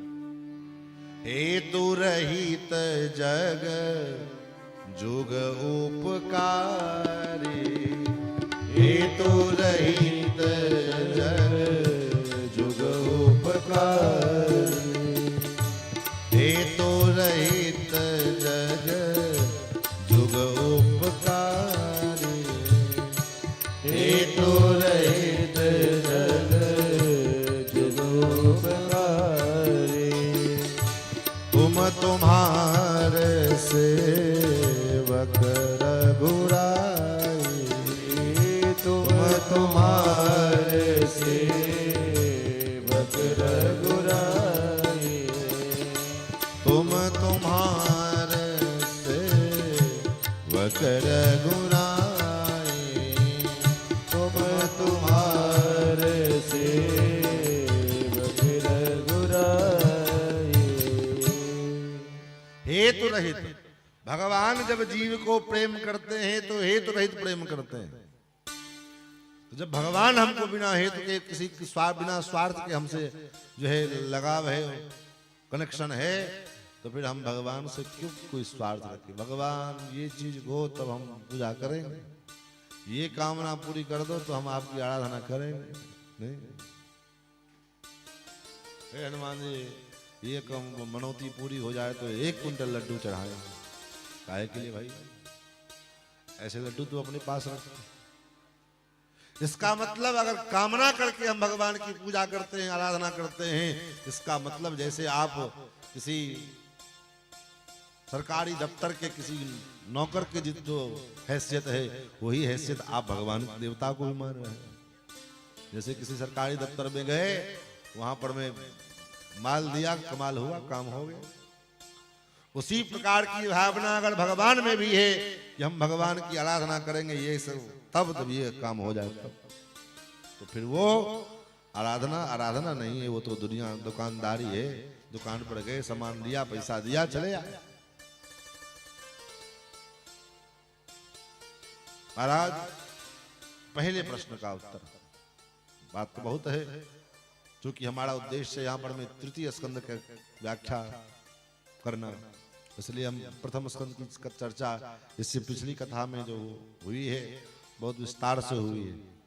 तो यूट्यूब पर में तो कथा जब चलती है तो सब कथा को कॉम्बिनेशन करके चलाना पड़ता है। किसी में जो कथा यहाँ छोड़ेंगे वो कथा अगली कथा में करेंगे, क्योंकि सप्ताह भागवत में 7 दिन के कथा में पूरी कथा को कह पाना है तो संभव ही नहीं है। महाराज, अहेतुक्य प्रतिहिताय आत्मा संप्रसीदति। महाराज, बिना किसी हेतु के हम भगवान की आराधना उपासना करें। देखिए, एक संग दो चीज आप नहीं पी पाइएगा। भागवत कथा को पीने के लिए कहा गया है। एक साथ जब भागवत कथा भी पिएंगे और चाय भी पिएंगे, दोनों एक साथ होगा? या तो चाय ही पी पाइएगा या कथा ही पी पाइएगा। कमेटी का काम है आपको आग्रह करना, आपका दायित्व है आपको क्या करना है। कथा पीने आए हैं तो कथा पीजिए, चाहे तो घर पे भी पी लेते हैं क्या? चाहे तो घर पे भी करके आ सकते, कथा घर पे आपको नहीं मिलेगी, लेकिन यहाँ आपको कथा मिलेगी। तो कथा पीने आए हैं तो कथा पीजिए, और नहीं कुछ और पीने आए हैं तब तो फिर दुनिया पीने पिलाने के लिए बैठी हुई। तो सीता रामचंद्र भगवान की जय। महाराज, धर्म का फल क्या है? आप जो धर्म का पालन कर रहे हैं, धर्म कर्म कर रहे हैं, मंदिर में जाना, तीर्थ में जाना, देवालय में जाना, किसी मंदिर में जाना, कोई पूजा करना, कोई पाठ करना, इसका फल क्या है? कि आपके धर्म में वृद्धि हो, ये धर्म का फल है? बोले नहीं। धर्म से धन की वृद्धि का अगर उद्देश्य है तो आपका उद्देश्य गड़बड़ है। हम ये पूजा इसलिए कर रहे हैं कि हमको धन की वृद्धि हो जाएगा, नहीं होगी। धर्म का फल धन नहीं है। धर्मस्य ह्यापवर्गस्य, धर्म का फल अपवर्ग की प्राप्ति है, मुक्त की प्राप्ति, मोक्ष की प्राप्ति। धर्मस्य ह्यापवर्गस्य नार्थोर्थायोपकल्पते। धर्म का फल अर्थ नहीं है, हाँ फिर अर्थ का फल धर्म है। अगर जीवन में भगवान ने अर्थ दिया है तो उस अर्थ का फल क्या है? उस अर्थ के द्वारा धर्म की प्राप्ति। अर्थ के द्वारा हम धर्म की प्राप्ति करें, धर्म के कार्य में अपने आप को लगाएं, ये अर्थ का परिणाम है। क्योंकि धर्म की प्राप्ति के लिए, धर्म करने के लिए अर्थ चाहिए ही चाहिए। कथा हो रही है, बिना अर्थ के कथा तो होगी नहीं। हो तो न अज्ञा बिन पैसा रे। तो इसलिए आचार्यों ने कहा, विद्या ददात विनयम विनयात जाति पात्रताम पात्रत्वात् धनम आपनोति धनात् धर्मः। धनात् धर्मः, धन से धर्म होता है, न कि धर्म से धन होगा। हाँ, बस इतना सावधानी रखना यह है कि धन के उपार्जन में, धन का उपार्जन धर्म पूर्वक किया जाए। धन का उपार्जन धर्म पूर्वक किया जाए। मतलब ये कि जिस धन का उपार्जन हम कर रहे हैं, इस धन के उपार्जन में किसी की हत्या तो नहीं हुई है, किसी की चोरी तो नहीं हुई है, किसी का बेईमानी तो नहीं हुआ है, कोई गलत कार्य करके हम धनोपार्जन तो नहीं कर रहे हैं। इस पर अवश्य विचार करना चाहिए। अगर अन्याय पूर्वक 1 रुपया अगर आपके संपत्ति के भंडार में अगर आ गया तो 1 रुपया आपको लाखों का नुकसान देकर के चला जाएगा। अन्याय पूर्वक 1 रुपया की आमदनी भी अगर आपके धन में, आपके खजाने में आ गया तो 1 रुपया आपको लाखों का नुकसान देकर के जाएगा। ये बात का ध्यान रखना चाहिए। और धर्म का फल जो है अपवर्ग है, धन का फल धर्म है। काम का फल क्या है? सांसारिक विषय वासनाओं की जो कामना है, जो है, इसका फल क्या है? कामस्य नेन्द्रिय प्रीतिर्लाभो जीवेत यावता। सांसारिक विषय सुखों का उपभोग करना चाहिए, लेकिन कितना करना चाहिए? बोले सांसारिक विषय सुखों का उपभोग उतना ही करिए जितना से हमारे इंद्रियों का, जिससे हमारे इंद्रियों का को लाभ मिल जाए। बस अब केवल हम ये सोच लें कि काम वासना की ही प्राप्ति हम अपने जीवन का चरम लक्ष्य निर्धारित कर लें, बना लें, तो महाराज वो गड़बड़ हो जाएगा। काम वासना सांसारिक विषयों का सुख भोगना चाहिए, लेकिन कितना? जितना से हमारे इंद्रियों का काम चल जाए। भोजन करना आवश्यक है, लेकिन अब भोजन अत्यधिक भोजन पर में हम आश्रित हो जाएं तो भोजन आपके लिए हानिकारक हो जाएगा। जीवन में सोना आवश्यक है, लेकिन सोना कितना? जितने से हमारा काम चल जाए। अब दिन भर हम सोते रहें, सोने के पीछे पड़े रहें तो भी घातक है। तो इंद्रियों का जो सुख है, इंद्रियां जो चाहती है, इंद्रिय द्वार झरोखा नाना, ये इंद्रियों का जो द्वार है ये अनेक प्रकार के विषयों को अपने अंदर प्राप्त करना चाहती है, लेकिन वो विषय सुख जो है वो विषय सुख सीमित परिमित अवस्था में हो, सीमित होना चाहिए। और अगर कदाचित वो असीमित हो गया तो वही विषय का सुख जो है हमारे लिए घातक बन जाए। कामस्य नेन्द्रिय प्रीतिर्लाभो जीवेत यावता। और जीव किसको कहते हैं? काम का जो है सुख जिससे हमारा जीवन निर्वाह हो जाए उतना करना चाहिए। तो जीव किसको कहते हैं? जीव मतलब जो जीवित है। वो कौन है? जीव का क्या लक्षण है? कान खोल करके सुन लीजिए। जीव का लक्षण क्या है? जीव का लक्षण ये नहीं कि वो खा रहा है, पी रहा है, सो रहा है, उठ रहा है, बैठ रहा है, वो जीव है, नहीं है।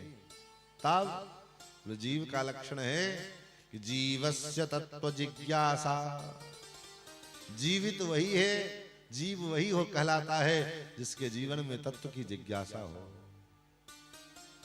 और तत्व की जिज्ञासा अगर नहीं है तो आप जीते जी मुर्दे के समान हो। 14 प्रकार के मुर्दों का वर्णन गोस्वामी जी ने मानस में किया। जीवत सब सम 14 प्राणी,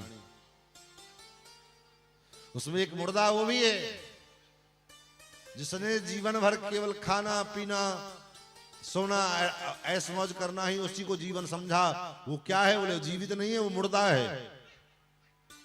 जीते जी अपने जीवन में जिसको तत्व की जिज्ञासा नहीं हुई कि तत्व क्या है, धर्म क्या है, परमात्मा क्या है, भक्ति क्या है, शास्त्र का सिद्धांत क्या है, इन सब चीजों के विषय में जानने की अगर जिज्ञासा जीवन में उपस्थित नहीं हुई तो हम जीते जी मुर्दे के समान।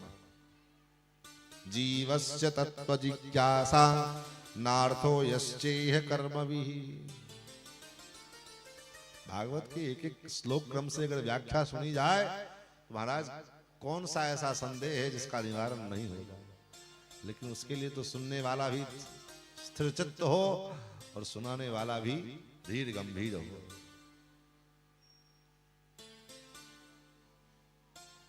तत्व क्या है? एक प्रश्न ये भी था। पहला प्रश्न सारः कः किम श्रेयः, दूसरा प्रश्न सारः कः परम तत्व क्या है। अब इस विषय को जानने के लिए कभी मन में इच्छा उत्पन्न हुई?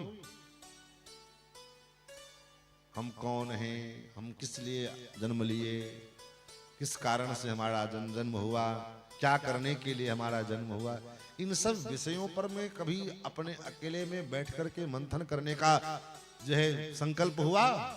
नहीं हुआ। क्यों? चल रही है, जीवन कट रही है, गाड़ी खींची जा रही है। जन्म लिए, बचपन बीता, जवानी आई, जवानी बीत गई, बुढ़ापा आया, बुढ़ापा भी बीत जाएगा, कट तो जाएगा। जीवन जब संसार में आए हो तो जीना ही पड़ेगा। संसार में आए तो जीना तो पड़ेगा, चाहे जैसे जियो, हंस के जियो, चाहे रो करके जियो, जीना तो पड़ेगा। तो ऐसी जिंदगी किस काम की कि रोते रोते गुजर जाए पूरी जिंदगी और हम प्रसन्न न कर पाए। तो प्रसन्न कैसे रहें? बोले प्रसन्न रहने के लिए जीवन में धर्म का मार्ग आवश्यक है। जिसके जीवन में धर्म है वही वास्तव में संतुष्ट है, वही प्रसन्न है, वही आनंद में है। बाकी अर्थ तो है, बड़े बड़े अर्थ पति लोग, लखपति लोग, करोड़पति लोग, लेकिन जिसको जब देखो तो महाराज क्या करें, बड़ा परेशान है, बड़े बहुत ही कठिनाई में है, ये है, ऐसा है, वैसा। कोई बड़े बड़े जो है धनाढ्य लोग, ये रोग है, वो रोग है, इस प्रकार का बीमारी है, ये बीमारी है, वो बीमारी है, आनंदित नहीं है, वो सुखी नहीं है। क्यों? हम सुख को धन में खोजते हैं, हम सुख को संसार के विषय वासनाओं की जो है उपभोग में खोजते हैं। तो वहां कहां से सुख मिलेगा? वो सुख कैसा है? बोले वह सुख तो कैसा है जैसे शरीर में कहीं दाद हो जाए। दाद जानते हैं ना, खुजली। खुजली हो जाए तो खुजलाने में बड़ा आनंद आता है। उसको खुजा हो तो लगता है ससुराले पे बैठे हैं। और जब वो खुजाने के बाद जब फिर अब वो जलन पैदा होता है, तब उसका जो दर्द है वो खिलाने वाला जानता है। उसी प्रकार संसार के जो विषय का वासना है उसी प्रकार है।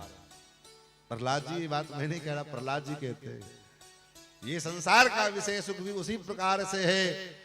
उस कंडूय ने ना, उस कंडूय के समान जो खुजली करने के समय बड़ा आनंद आता है और खुजलाने के पश्चात वो कितना कष्ट देता है, वो जो खुजाया वही जानता है।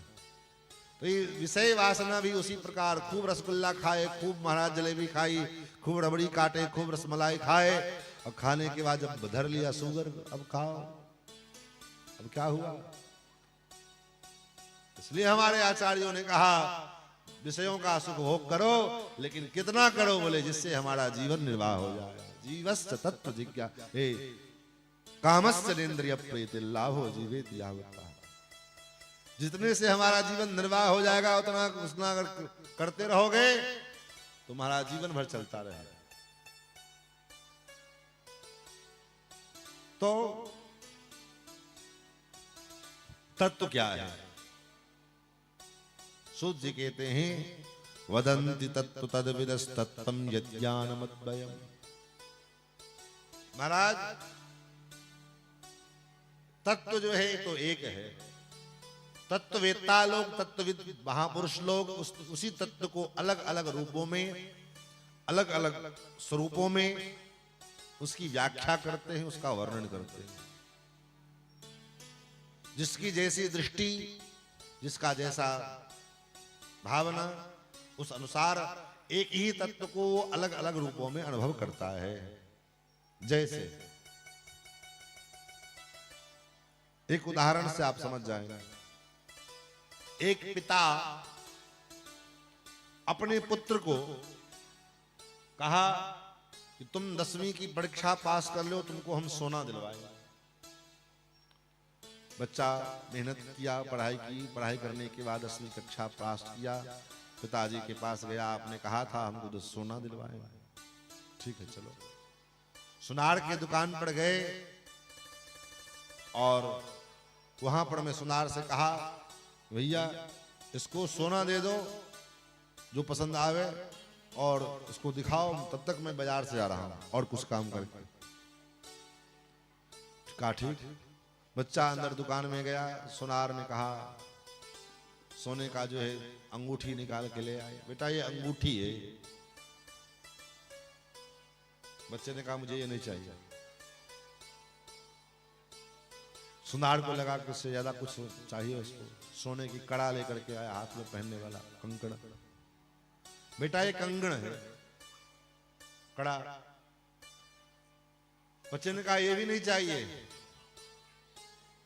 उसको लगा कुछ और गले का चाहिए हो। गले की चेन लेकर के आया। बेटा ये चेन है, सिकड़ी बोलते हैं। बच्चे ने कहा ये भी नहीं चाहिए। तो तुम्हें चाहिए क्या? बच्चे ने कहा मुझे तो सोना चाहिए। बच्चे ने कहा मुझे सोना चाहिए। और दुकानदार जो दिखा रहा है वो क्या माटी है? वो भी तो सोना ही है। बस अंतर ये है कि रूप के अनुसार उसके नाम भिन्न हो गए। अंगूठी बन गया, कड़ा बन गया, कान की बाली बन गई, नाक का नथ बन गया, गले की हाड़ बन गई। जो बनाओ नाम भिन्न, स्वरूप के अनुसार नाम भिन्न भिन्न हो गए। लेकिन क्या जो नाक में है क्या वो कान में नहीं है? जो चीज आप नाक में पहनते हो वही तो कान में भी है। नाम भिन्न है। कान में जो पहना उसको कुंडल बोले, कान की बाली बोले, नाक में जो पहना उसको नथ बोले, वे सर नथिया बोले। लेकिन तत्वतः तो वह सोना ही है। जिस सोने के द्वारा कान का बना हुआ है उसी सोने से नाक का भी बना हुआ है, उसी सोने से हाथ का कंगन बना हुआ, उसी को सोने के गले की बनी हुई है, उसी सोने से अंगूठी बनी हुई है। लेकिन चूंकि स्वरूप का ज्ञान ना होने के कारण वो बच्चा कह रहा है कि मुझे तो सोना चाहिए। उसी प्रकार वदन्ति तत्व तद्विदस्तत्त्वं यज्ञानमद्वयम् ब्रह्मेति परमात्मेति भगवानिति शब्दते।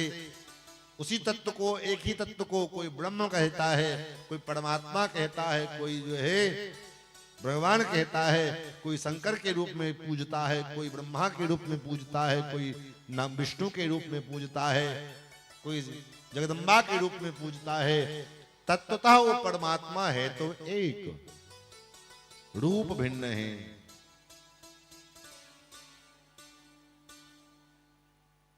रूप भिन्न है लेकिन तत्वतः वो एक है। लेकिन वो तत्वतः परमात्मा जो ज्ञानी लोग हैं उनके लिए वो बड़ा ब्रह्म है। जो योगी लोग हैं, योग मार्ग का अनुसरण करने वाले लोग हैं, उनके लिए वो परमात्मा है। और जो भक्त हैं, भक्त के लिए वही भगवान है। भक्त के लिए वही भगवान है। ज्ञानियों के लिए वो निर्गुण निराकार है, भक्तों के लिए वही सगुण साकार है। अगुण ही सगुण ही नहीं कछु भेदा, गाव ही बुध पुराण श्रुत वेदा। सगुण में और निर्गुण में, अगुण में और सगुण में क्या अंतर है? बोले कोई अंतर नहीं।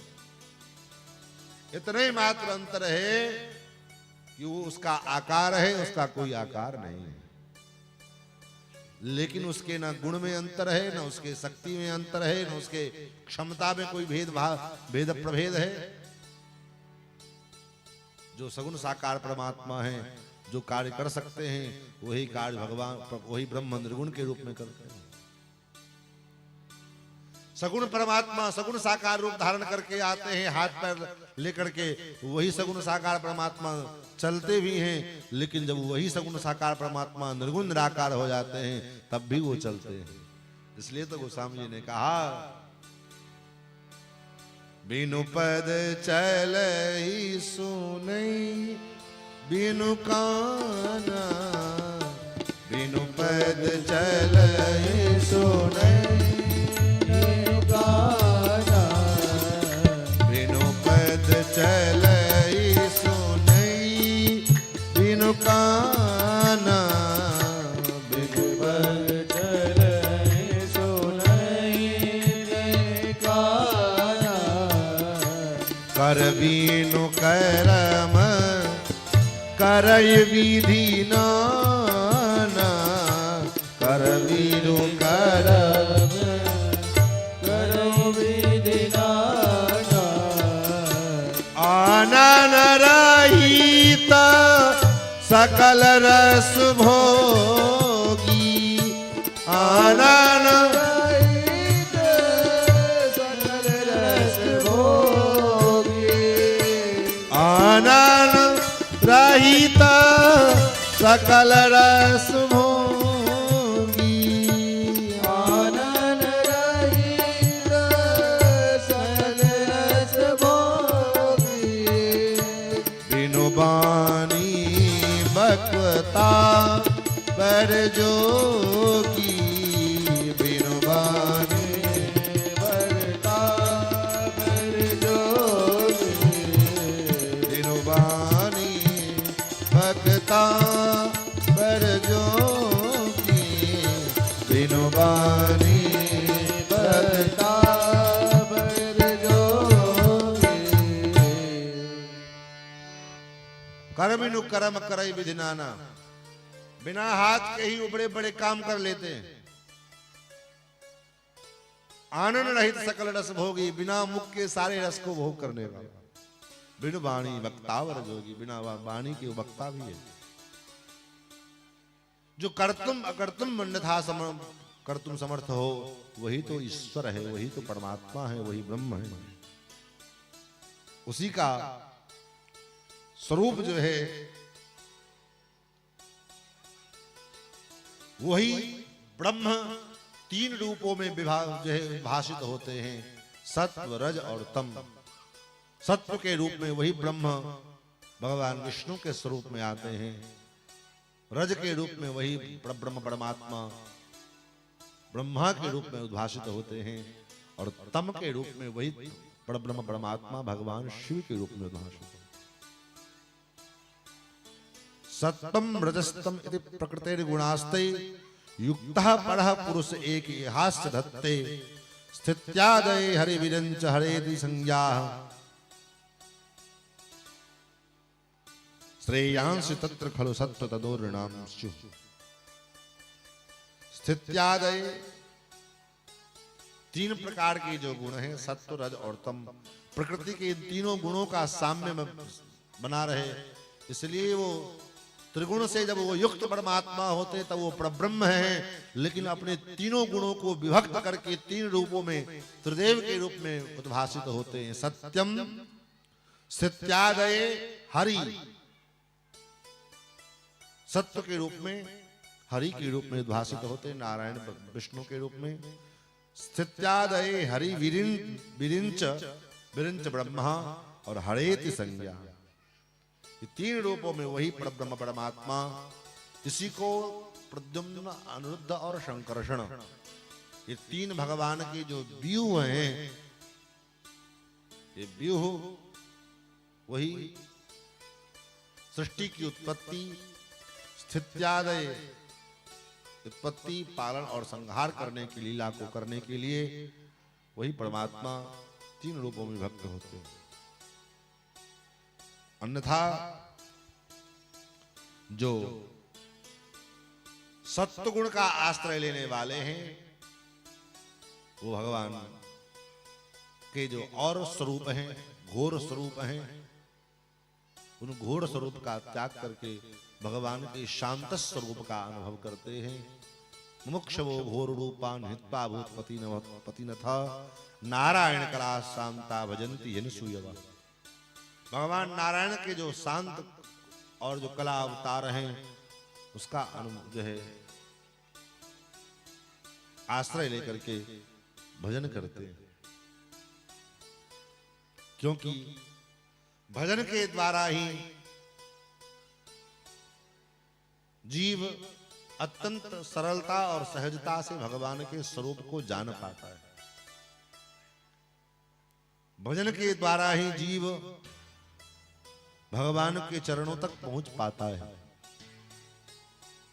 सौनक जी ने पूछा, भगवान नारायण के कितने रूप हैं? तो सूत जी ने कहा असंख्य रूप है। क्यों? क्योंकि जितने जीव हैं वो सारे जीव भगवान नारायण के स्वरूप हैं। तो अवतारा ही संख्य या असंख्य अवतारा, लेकिन मुख्य रूप से जो लीला करने के लिए भगवान के अवतार हुए हैं, उन अवतारों में भी अवतार के कई भेद हैं। अंशावतार, आवेशावतार, कलावतार, पूर्णावतार। अंशावतार जैसे नारद जी का अवतार है अंशावतार, जैसे पृथु जी का अवतार अंशावतार, ये सब अवतार अंशावतार। और कलावतार, कुछ कला करने के लिए भगवान का अवतार हुआ, जैसे मोहिनी अवतार। ये कला करने के लिए भगवान आए, कला दिखाए, अपने रूप से द्वारा रूप मोहिनी के माध्यम से संपूर्ण दैत्यों का मन मोहित किया और चटक पटक करके चले गए। ये भगवान का कला अवतार है। आवेशावतार, किसी विशेष कार्य के लिए भगवान का कोई विशेष आवेश जो है प्रकट हुआ, जैसे परशुराम जी का अवतार ये आवेशावतार है। परशुराम जी का अवतार आवेशावतार है। क्यों? बुद्धावतार ये आवेशावतार है। भगवान का आवेश कुछ देर के लिए, कुछ विशेष कार्य को करने के लिए परशुराम जी के रूप में आया, वो कार्य संपन्न हो गए, फिर भगवान का आवेश भगवान में चला गया।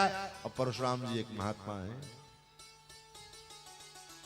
आवेश भी शुद्ध और अशुद्ध दो प्रकार के होते हैं, शुद्धावेश और अशुद्धावेश। जैसे जल का स्वरूप क्या है? जल का गुण है शीतलता।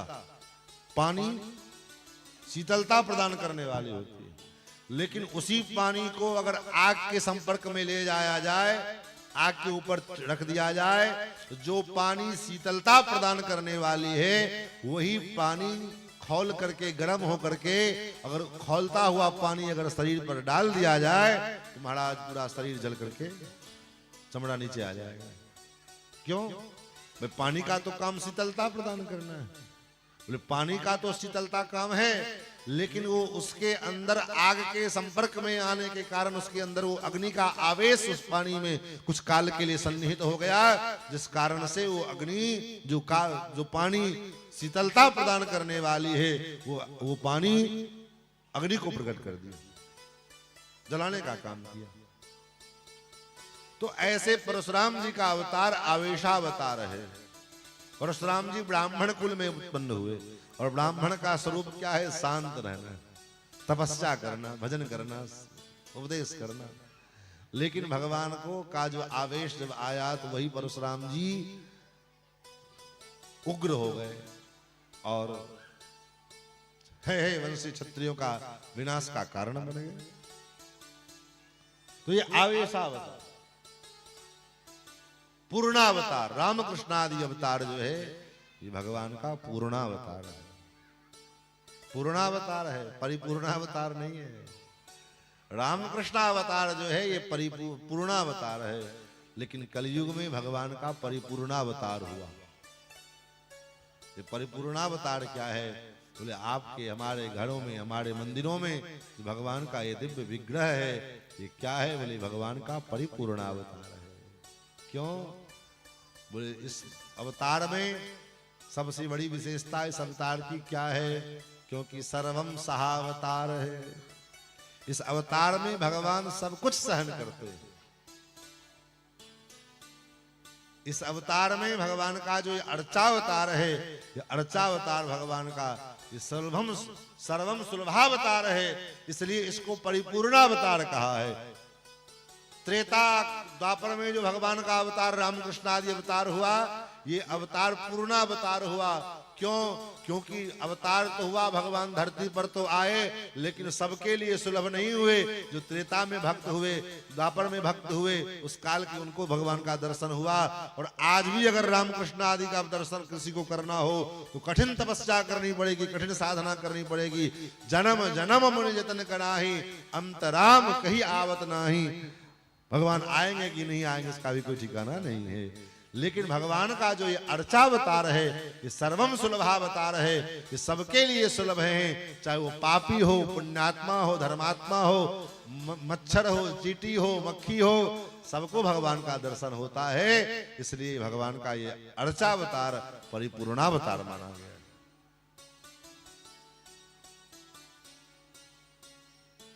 भगवान के मुख्य रूप से 24 अवतार, 24 अवतार का वर्णन सुनाया, नाम बताए कि प्रथम अवतार सनक सनंदन सनातन सनत कुमार, दूसरा अवतार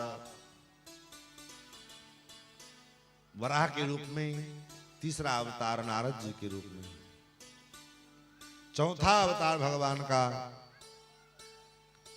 भगवान का नर नारायण के रूप में हुआ, जो बद्री नारायण के रूप में भगवान विराजमान है। पांचवा अवतार भगवान का कपिल के रूप में हुआ। छठा अवतार भगवान का दत्तात्रेय के यहाँ अत्रि महर्षि के दत्तात्रेय के रूप में हुआ, दत्त भगवान। सातवां अवतार भगवान का यज्ञ नारायण के रूप में। आठवां अवतार भगवान का ऋषभ देव के रूप में। नौवां अवतार भगवान का पृथु के रूप में। 10वां अवतार भगवान का चाक्षुष मनवंतर में मानवता के बीज की रक्षा के लिए मत्स्य के रूप में। 11वां अवतार समुद्र मंथन के क्रम में अपने पीठ के ऊपर मंदराचल पर्वत को धारण किया, कछुए के रूप में। और 12वां अवतार भगवान का धन्वंतरी के रूप में। 13वां अवतार भगवान का मोहिनी के रूप में। 14वां अवतार भगवान का नृसिंह के रूप में हुआ। 15वां अवतार भगवान का वामन के रूप में हुआ। 16वां अवतार भगवान का परशुराम के रूप में हुआ। 17वां अवतार व्यास जी के रूप में। 18वां अवतार रामावतार हुआ। 19वां और 20वां अवतार कृष्ण और राम, बलराम जिनको कहते हैं, कृष्ण और बलराम। 21वां अवतार भगवान का बुद्ध के रूप में, 22वां अवतार कल्कि के रूप में। ये 22 अवतार की चर्चा यहाँ पे है। 2 अवतार जो है इसमें, वो 2 अवतार अलग अलग प्रसंग के अनुसार, अलग अलग ग्रंथों के अनुसार अलग अलग मान्यता है। कहीं भगवान का हंसावतार और हयग्रीवावतार मानते हैं, कहीं पर में ध्रुवहरि और गजहरि के रूप में भगवान का 2 अवतार मानते हैं। तो अपने अपने अलग अलग मान्यता है। लेकिन हयग्रीवावतार भी भगवान का हुआ है, हयग्रीव नाम के दैत्य की रक्षा, जय दैत्य का वध करने के लिए, जिसकी चर्चा श्रीमद् देवी भागवत में भी वर्णन किया गया है। महाराज प्रश्न किया, वेदव्यास जी ने भागवत की रचना की, कैसे की? नारद जी की प्रेरणा से। कथा लंबी है, तो इतना जानो कि नारद जी ने प्रेरणा दिया, और नारद जी की प्रेरणा देने पर चतुश्लोकी भागवत के 4 श्लोकों में नारद जी ने भागवत का बीज प्रदान किया, और फिर व्यास जी ने उस बीज को विस्तार करके 18,000 श्लोक में विभक्त किया। सुखदेव जी को क्यों पढ़ाया भागवत? कोई और किसी को भी तो पढ़ा सकते थे भागवत पढ़ाने के लिए। तो देखो, सनातन धर्म की ये परंपरा रही है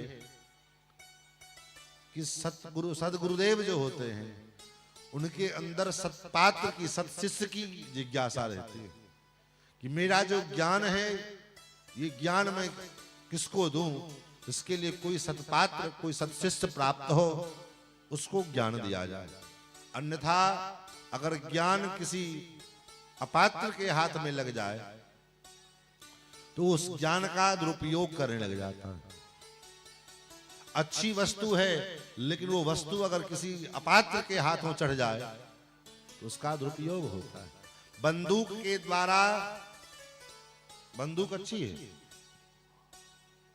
बंदूक अच्छी है, वही बंदूक सत्पात्र के हाथ में, किसी सैनिक के हाथ में, सेना के हाथ में जाए तो वो राष्ट्र की रक्षा के लिए काम आती है। लेकिन जब वही बंदूक किसी कुपात्र के, किसी अपराधी के हाथ में चला जाए तो वही बंदूक समाज में अराजकता फैलाने का काम करती है, समाज में हिंसा को फैलाने का काम करती है। तो कहने का भाव कि सतवस्तु का, सत्पात्र के मिलन से भी उस वस्तु के उपयोग का महत्व घटता और बढ़ता है। वस्तु के महत्व का, उपयोग का महत्व घटता बढ़ता है कब? जब उस वस्तु को कोई सत्पात्र सुयोग्य व्यक्ति के पास हो तो उसका महत्व बढ़ जाता है, और कुपात्र व्यक्ति के पास हो तो उसका महत्व घट जाता है। इसलिए प्राचीन परंपरा रही है कि हमारे ऋषि मुनि महात्मा लोग कोई वस्तु, कोई अपना जो ज्ञान विज्ञान है, वो ज्ञान विज्ञान उसी शिष्य को देवें जो शिष्य सत्पात्र हो, उसके अंदर पात्रता होनी चाहिए, योग्यता होनी चाहिए, तब जाकर के वो ज्ञान विज्ञान उस शिष्य को दिया जाए। पहले उस शिष्य की योग्यता को का आकलन किया जाता था। क्या योग्यता है शिष्य की? सद्बुद्धि साधु से भी समुचित चरित तत्व बोधाभिलाषी। शिष्य का क्या लक्षण है? शिष्य का यही लक्षण है वो सद्बुद्धि हो, सद्बुद्धि, साधु सेवी, वो साधु सेवी हो। बुद्धिमान तो हो लेकिन साधु के प्रति उसकी निष्ठा ही ना हो, गुरुओं के प्रति, महात्माओं के प्रति उसके श्रद्धा ही ना हो, तो क्या मतलब है? सद्बुद्धि साधु सेवी, और सद्बुद्धिमान हो, साधु सेवी भी हो, लेकिन समुचित चरित्रवान भी होना चाहिए। सेवा भी खूब करता है, बुद्धि भी बढ़िया है, लेकिन अगर वो चरित्रवान नहीं है, चारित्रिक उसका दोष है, तब भी काम नहीं चलेगा। सद्बुद्धि साधु सेवी समुचित चरित तत्वबोधाभिलाषी, उसके अंदर तत्वबोध की अभिलाषा हो, जिज्ञासा हो, कामना हो। गुरु चरणों में बैठे, संतों के चरणों में किसी तत्व के चिंतन की चर्चा करे। महाराज ये जानकर ये कुछ संदेह है, इसको गुरुदेव इसका मतलब क्या है, ये इस ग्रंथ में ये कहा गया है, इसका मतलब क्या है। ये तत्वबोधाभिलाषा, तत्वबोध की अभिलाषा उसके हृदय में हो। और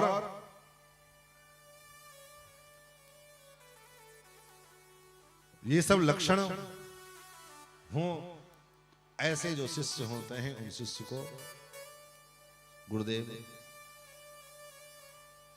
अपना उपदेश करते हैं। जैसे अश्वत्थामा दुर्योधन का गुरु द्रोणाचार्य के स्वयं के पुत्र हैं, उनके सगे पुत्र हैं। लेकिन जो धनुर्वेद का ज्ञान गुरु द्रोणाचार्य ने अर्जुन को दिया, वो ज्ञान अपने पुत्र अश्वत्थामा को नहीं दिया। मैं बेटा था, बेटा को तो और बढ़िया से पारंगत करना चाहिए। लेकिन जो ज्ञान विज्ञान स्वरहस्यो धनुर्वेदो सब सर्गोपसंयम, सारे रहस्य पूर्वक धनुर्वेद की जो शिक्षा ज्ञान था वो अर्जुन को द्रोणाचार्य जी ने दिया, वो स्वयं के बेटे अश्वत्थामा को नहीं दिया। कारण यही था कि अश्वत्थामा के अंदर वो योग्यता नहीं थी, पात्रता नहीं थी, और पात्रता न होने के कारण वो ज्ञान अर्जुन को दे दिया लेकिन अपने बेटे को नहीं दिया। ये हमारी सनातन संस्कृति की परंपरा रही है। ये नहीं कि ये बेटा है तो इसको ये चीज दे दो, पराया है, वो भतीजा है तो उसको एक नहीं। जहां पर में निस्वार्थ भाव से संस्कृति के संरक्षण की भावना जब आए जीवन में, तो वहां पर से ये भावना उठ जाती है कि हमारा बेटा है, कि हमारा भाई है, कि भतीजा है, कि नहीं। भाई भतीजावाद व्यवस्था खत्म हो जाएगी। केवल एक उद्देश्य रहेगा कि हमारी सनातन संस्कृति की रक्षा संवर्धन हो। उसके लिए जो उसका योग्य उत्तराधिकारी होगा उसको अपना आगे का कार्यभार हम सौंपें। और ये भावना आ जाएगी, मोह उत्पन्न हो जाएगा कि अरे भले ही योग्य नहीं है तो हमारा बेटा है। जैसे अभी चल रहा है, देख रहे हैं बिहार में, नाम नहीं बताएंगे, आप तो लोग अनुभवी लोग हैं। योग्यता हो चाहे ना हो, इतना काफी है कि फलाने की लड़का है, बस योग्यता से क्या लेना देना। और आज यही विडंबना है हमारे भारतीय राजनीति की कि किसी राजनीति किसी को एक चपरासी बनने के लिए महाराज ये कागज लाओ, ये डिग्री होनी चाहिए, ये डिग्री होनी चाहिए, ये डिग्री होनी चाहिए। लेकिन भारतवर्ष में विधायक, सांसद, मंत्री, मुख्यमंत्री, प्रधानमंत्री बनने के लिए कोई योग्यता की आवश्यकता नहीं है। बस आप किसी न किसी नेता से जुड़े हो, आप किसी न किसी प्रकार से किसी नेता के संबंधी हो, बस इतने काफी है। आप प्रधानमंत्री के और मुख्यमंत्री के अधिकार रख सकते हो। तो व्यास जी ने देखा कि मैंने जो संहिता लिखी है ये परमहंसों की संहिता है, और इसको पढ़ने के लिए इसको तो जो परमहंस होगा वही पढ़े, वही समझेगा। क्यों? और वो परमहंस कौन है? परमहंस शिरोमणि श्री सुखदेव जी महाराज। वो कैसे परमहंस हैं? 16 वर्ष की अवस्था और चले जा रहे हैं नदियों में, सरोवर में स्त्रियां अर्धनग्नावस्था में स्नान कर रही थी। 16 वर्ष के युवा सुखदेव जी चले गए, उन स्त्रियों को कोई लज्जा संकोच नहीं हुआ। और हजारों वर्ष के बूढ़े व्यास जी महाराज जब चले तो उनको, व्यास जी को देखते ही उन गोपियों के हृदय में संकोच उत्पन्न हो गया। जल्दी जल्दी आए, कपड़ा पहनने लगी। व्यास जी ने पूछा, आड़ी देवियो, मेरा अभी 16 वर्ष का राजकुमार युवराज पुत्र, नवयुवक पुत्र अभी तुम्हारे सामने से गया, तुम्हें तो संकोच नहीं आई, तब तो तुमको लज्जा नहीं आई, और मेरे जैसे बूढ़े महात्मा को देख करके तुम संकोच कर रही हो, ऐसा क्यों? उन स्त्रियों ने कहा बाबा क्षमा करना, आपके मन में, आपकी बुद्धि में ये बात दृढ़ता पूर्वक बैठी है कि कौन पुरुष है, कौन स्त्री है, स्त्री क्या होता है, पुरुष क्या होता है, स्त्री के क्या स्वरूप होते हैं, पुरुष के क्या स्वरूप होते हैं, ये आप जानते हैं। लेकिन अभी अभी जो आपके बेटे वसाब गए ना, उनको पता ही नहीं है कि स्त्री क्या होती है, पुरुष क्या होता है।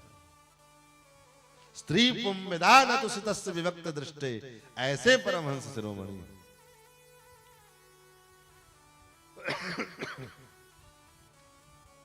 महाराज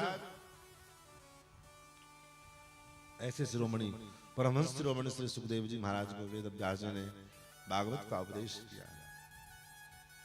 व्यास जी ने सुखदेव जी ने राजा परीक्षित को कथा सुनाई। क्यों सुनाई, क्या कारण था? क्योंकि राजा परीक्षित का वंश अत्यंत पवित्र वंश है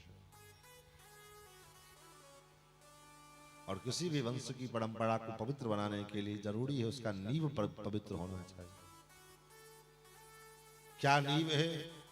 बोले उस वंश को, वंश में किसी प्रकार की विकृति ना आवे, तो उस वंश में सबसे पहला विचार, बेटा बेटी का विवाह करना हो तो उससे पहले जिसके साथ आप संबंध बना रहे हो, जो है विवाह करने जा रहे हो, उसका परिवार विचार करो।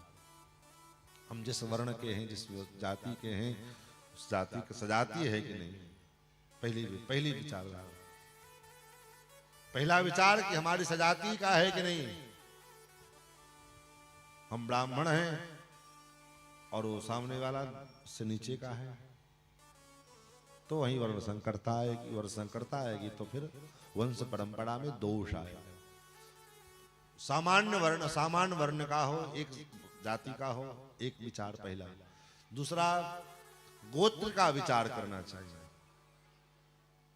जिस गोत्र में हम हैं, सामने वाले का गोत्र उसके जो है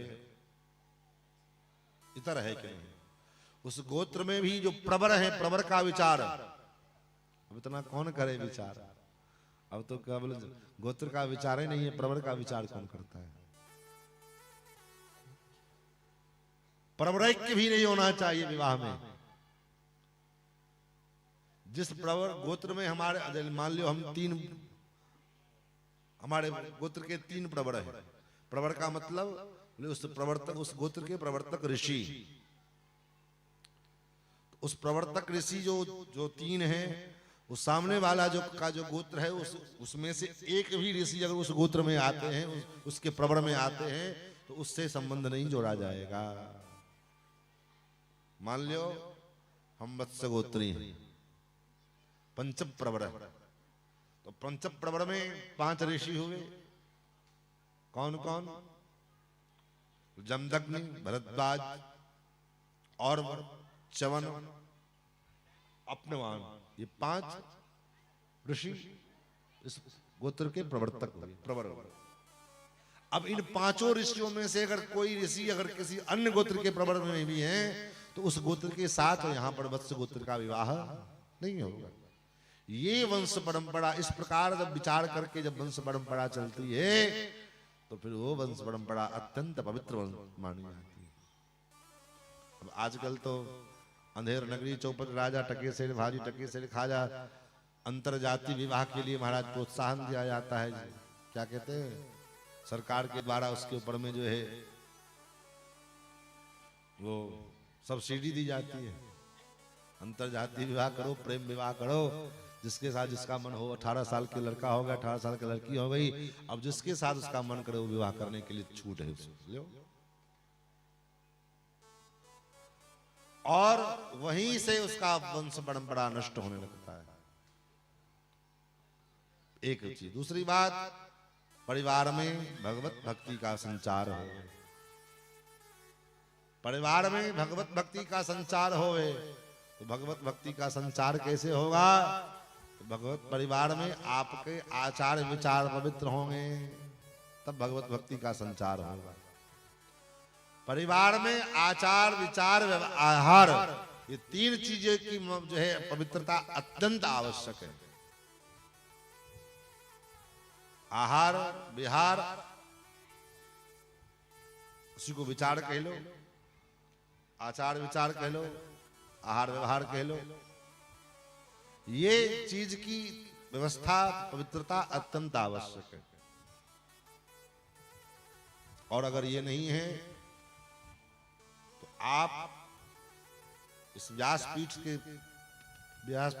से मैं दावे के साथ कह सकता हूं कि आपका पूजा पाठ, आपका धर्म कर्म सब बेकार जा रहा है, निष्फल हो रहा है। कहोगे कैसे? बोले कोई बुझी हुई आग में, राख में कोई स्वाहा स्वाहा करे, कुंटलों घी डाल दे, उस हवन का कोई महत्व है? कोई महत्व नहीं। उच्च क्वालिटी का बीज हो लेकिन जमीन ऊसर होवे तो क्या वो बीज अंकुरित होगा? हो सकता है क्या? नहीं हो सकता है। उसी प्रकार आप खूब पूजा पाठ करो लेकिन आपका आहार विहार सही नहीं है, आपका आचार विचार सही नहीं है, तो फिर आपका वो किया गया पूजा पाठ सब उसी जो है धुएं में, बुझे हुए आग में, राख में घी डालने के बराबर है बस। इसलिए आहार की पवित्रता अत्यंत आवश्यक है। हमसे बहुत से लोग कहते हैं महाराज वैष्णव तो होना चाहते हैं, मांस मांस नहीं खाएंगे लेकिन लहसुन प्याज नहीं छूटता है। खूब खाइए, कौन मना कर रहा है? लेकिन इस बात का गारंटी नहीं मिलेगा आपको कि आप जो उतना पूजा पाठ कर रहे हैं वो सफल हो जाएगा, नहीं होगी।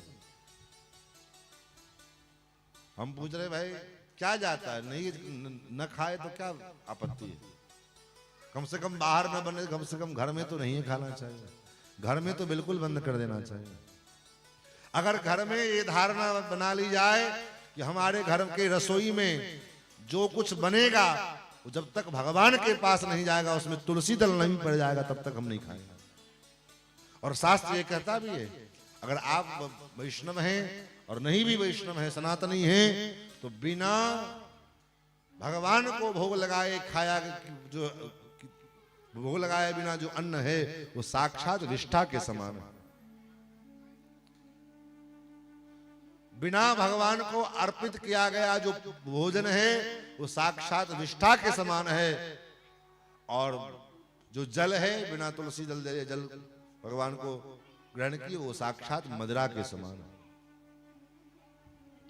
ये छोटी छोटी सूक्ष्म बात, इस पर अगर विचार नहीं हुआ तो ऐसे हम धर्मात्मा थोड़ी बन जाएंगे।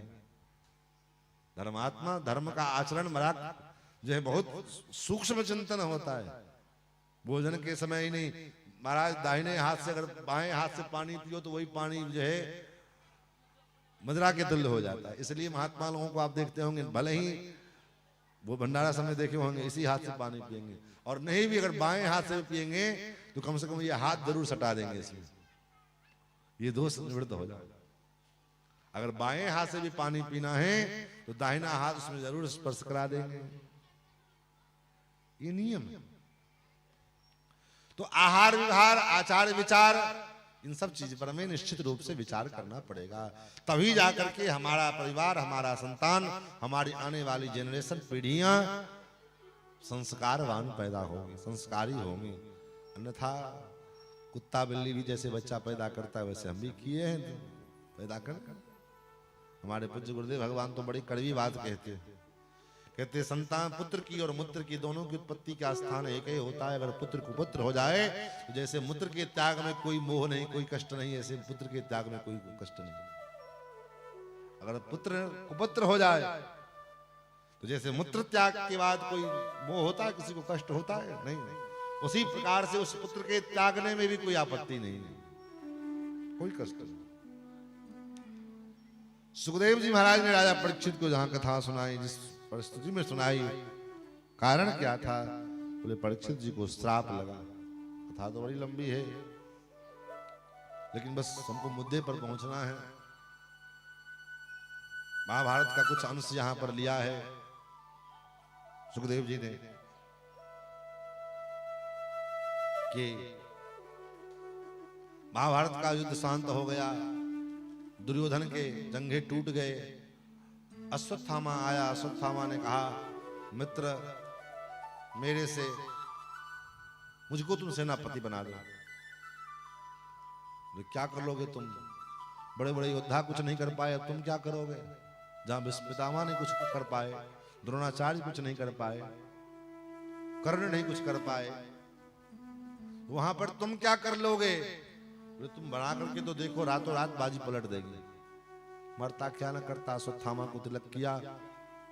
अश्वत्थामा ने धोखे से रात्रि में प्लान किया, सोते हुए पांडु पुत्रों को मारने का विचार बनाया, और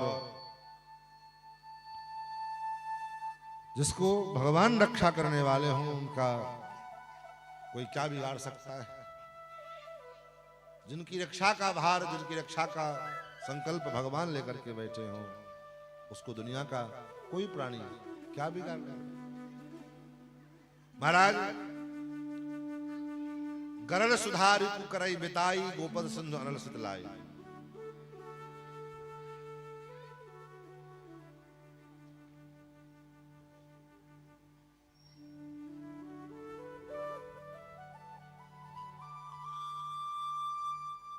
रात्रि का समय था और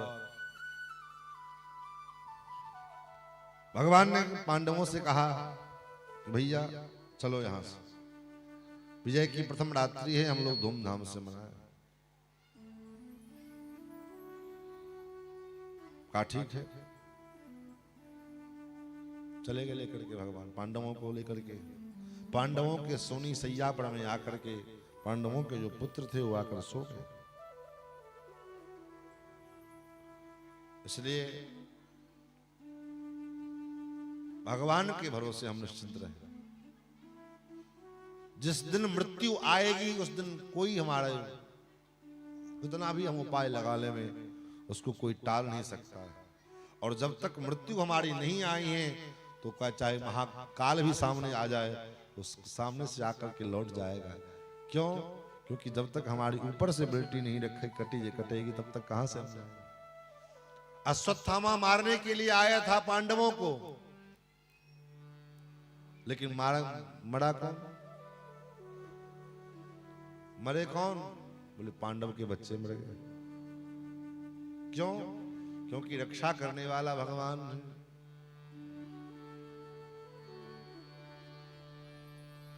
मारने वाला है भगवान, बचाने वाला है भगवान। मारने वाला है भगवान, बचाने वाला है भगवान। मारने वाला है भगवान, बचाने वाला है भगवान। मारने वाला है भगवान, बचाने वाला है भगवान। मारने वाला है भगवान, बचाने वाला है भगवान। बालन बांका होता उसका, बालन बांका होगा उसका, ध्यान मारने वाला है भगवान, बचाने वाला है भगवान। मारने वाला है भगवान, बचाने वाला है भगवान।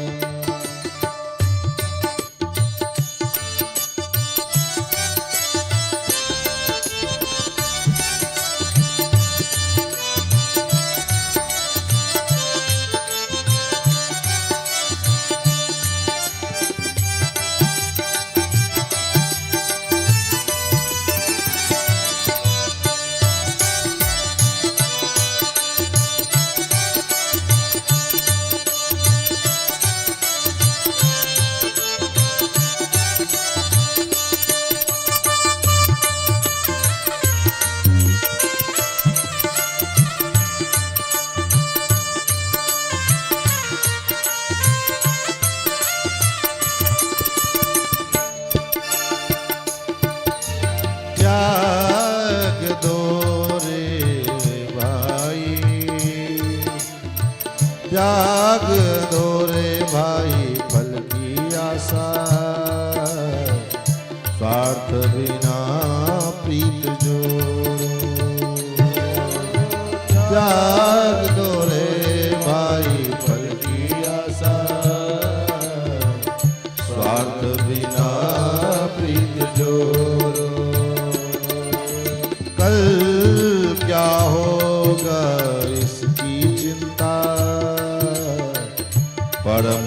पिता पर छोड़ो, कल क्या होगा उसकी जगत पिता पर छोड़ो। क्या होनी है क्या अनहोनी हो, क्या होनी है क्या अनहोनी, हाँ सबका उसको ज्ञान धारने वाला है भगवान, मारने वाला है भगवान, बचाने वाला है भगवान, मारने वाला है भगवान, बचाने वाला है भगवान, मारने वाला है भगवान, बचाने वाला है भगवान।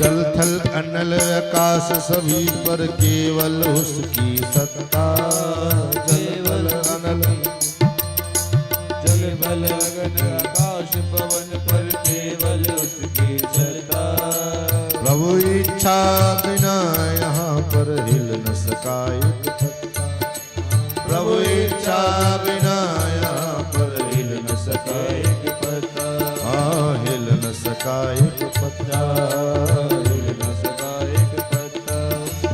उसी का सौदा यहाँ पे होता, उसी का सौदा यहाँ पे होता, उसकी शक्ति मारने वाला है भगवान, बचाने वाला है भगवान, मारने वाला है भगवान, बचाने वाला है भगवान, मारने वाला है भगवान, बचाने वाला है भगवान, बचाने वाला है भगवान, बचाने वाला है भगवान। जिसकी रक्षा करने की जिम्मेवारी परमात्मा की होवे, उसका कोई क्या बाल बाका कर लेवे। अश्वत्थामा तो चला था रात्रि में पांचों पांडवों को सोते हुए मार डाले, लेकिन भगवान ने खेल ही खत्म कर दिया, खेल ही बिगाड़ दिया। क्यों? भगवान विचार कर रहे हैं कि आज तो पांडवों का नहीं, पांडवों के पुत्रों की आयुष पूरी हो रही है, और रातों रात पांडवों को लेकर भगवान चले गए बाहर घूमने के लिए। पांडवों के बच्चे उस आसन पर सैया बढ़ाकर सो गए। रात्रि के अंधेरे में उन पांडुपुत्रों को ही, पांडवों के पुत्रों को ही अश्वत्थामा ने पांडव समझ लिया और सोते हुए अवस्था में उसकी गर्दन काट दी, और पांचों पांडवों के मस्तक को लेकर के आए। अश्वत्थामा ने, ले मित्र, आज देखो मैंने क्या किया है। पांचों पांडवों का मस्तक लेके आया। अच्छा, भीम का मस्तक कहां है, लाओ। दिया, ऐसे दबाया, महाराज चक गया, पर कच्चे उड़ गए उसके। दुर्योधन को बड़ा आश्चर्य लगा, भीम का मस्तक इतना कमजोर तो नहीं हो सकता। जिन मस्तक पर में मेरी गदा का प्रहार पड़ते ही मेरी गदा छटक जाती थी, लेकिन भीम का कोई बाल जो है प्रभाव नहीं पड़ता था, और ऐसे मस्तक को यूं दबाने से ये हाल हो जाएगा, संदेह होगा। गौर से सारे मस्तकों को देखा, अरे अश्वत्थामा तेने क्या किया, ये तो पांडव नहीं, पांडव के बच्चे हैं, इनको मार करके तो तुमने मेरे खानदान में कोई जल देने वाला भी तुमने नहीं छोड़ा, मेरा श्राद्ध पिंडदान करने के लायक किसी को नहीं तुमने छोड़ा। दुर्योधन को शोक हुआ और उसी समय उसकी मृत्यु हो गई। अश्वत्थामा को लगा कि पांडव अगर जिंदा हैं तब तो मुझे छोड़ेंगे नहीं, द्रौपदी ने चित्कार किया, देखा अपने 5-5 पुत्रों के सबको वो भी बिना मस्तक के रुदन करने लगी। अर्जुन ने कहा, देवी मैं प्रण करता हूं जिस किसी ने भी आपके इस बच्चे का यह हाल किया है वो आज निश्चित रूप से मरेगा। और भगवान के संग चल दिया अर्जुन।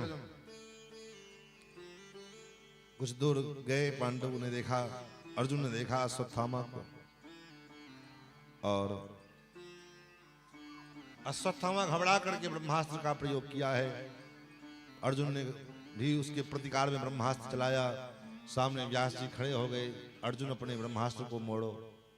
ये ब्रह्मास्त्र कोई साधारण अस्त्र नहीं है, जैसे आज के समय में परमाणु हथियार, ऐसे ब्रह्मास्त्र का मतलब ये अंतिम जो है अस्त्र है। जो सारे अस्त्र विफल हो जाएं तब ब्रह्मास्त्र का प्रयोग किया जाता है, जब ब्रह्मास्त्र विनाशकारी होता है। वापस करो। अर्जुन ने तो अपने ब्रह्मास्त्र को लौटा लिया। अश्वत्थामा ने उस ब्रह्मास्त्र की दिशा मोड़ दी, और दिशा मोड़ के भेजा कहां? बोले द्रौपदी के अभिमन्यु की विधवा पत्नी उत्तरा की ओर। उस ब्रह्मास्त्र की भयंकर ज्वाला से प्रभावित उत्तरा भगवान के पास में आई। प्रभु पाहि माम रक्षा करो, पाहि पाहि महायोगिन देव देव जगतपदे, नान्यम तद भयम पश्ये यत्र मृत्यु परस्परम। हे नाथ मेरी रक्षा करो। क्यों भगवान के पास क्यों आई उत्तरा? क्योंकि शरणागति कभी भी शक्तिशाली का किया जाता है। सरेंडर कहां करते हो आप? कोई चोर के पास कोई सरेंडर करता है कि प्रशासन के पास सरेंडर करता है? क्यों? क्योंकि प्रशासन उस सामान्य व्यक्ति से की अपेक्षा प्रशासन अत्यधिक ताकतवर है, इसलिए प्रशासन के सामने व्यक्ति सरेंडर करता है।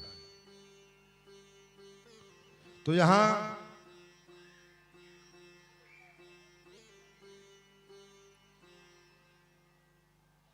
भगवान से अत्यधिक शक्तिशाली और कौन होगा जिसकी हम शरणागति करें?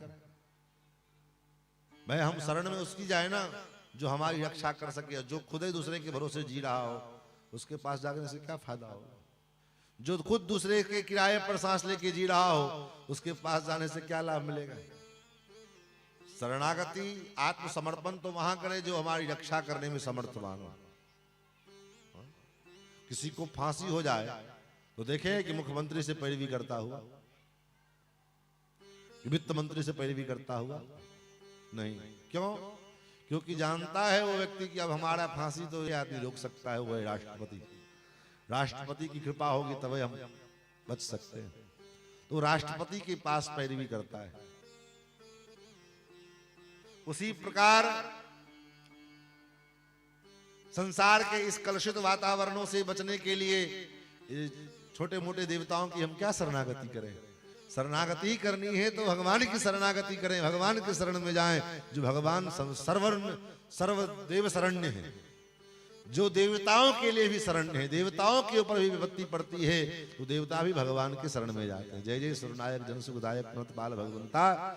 जब देवताओं की कुटाई होती है दैत्य के द्वारा तो देवता भी भगवान के शरण में जाते हैं।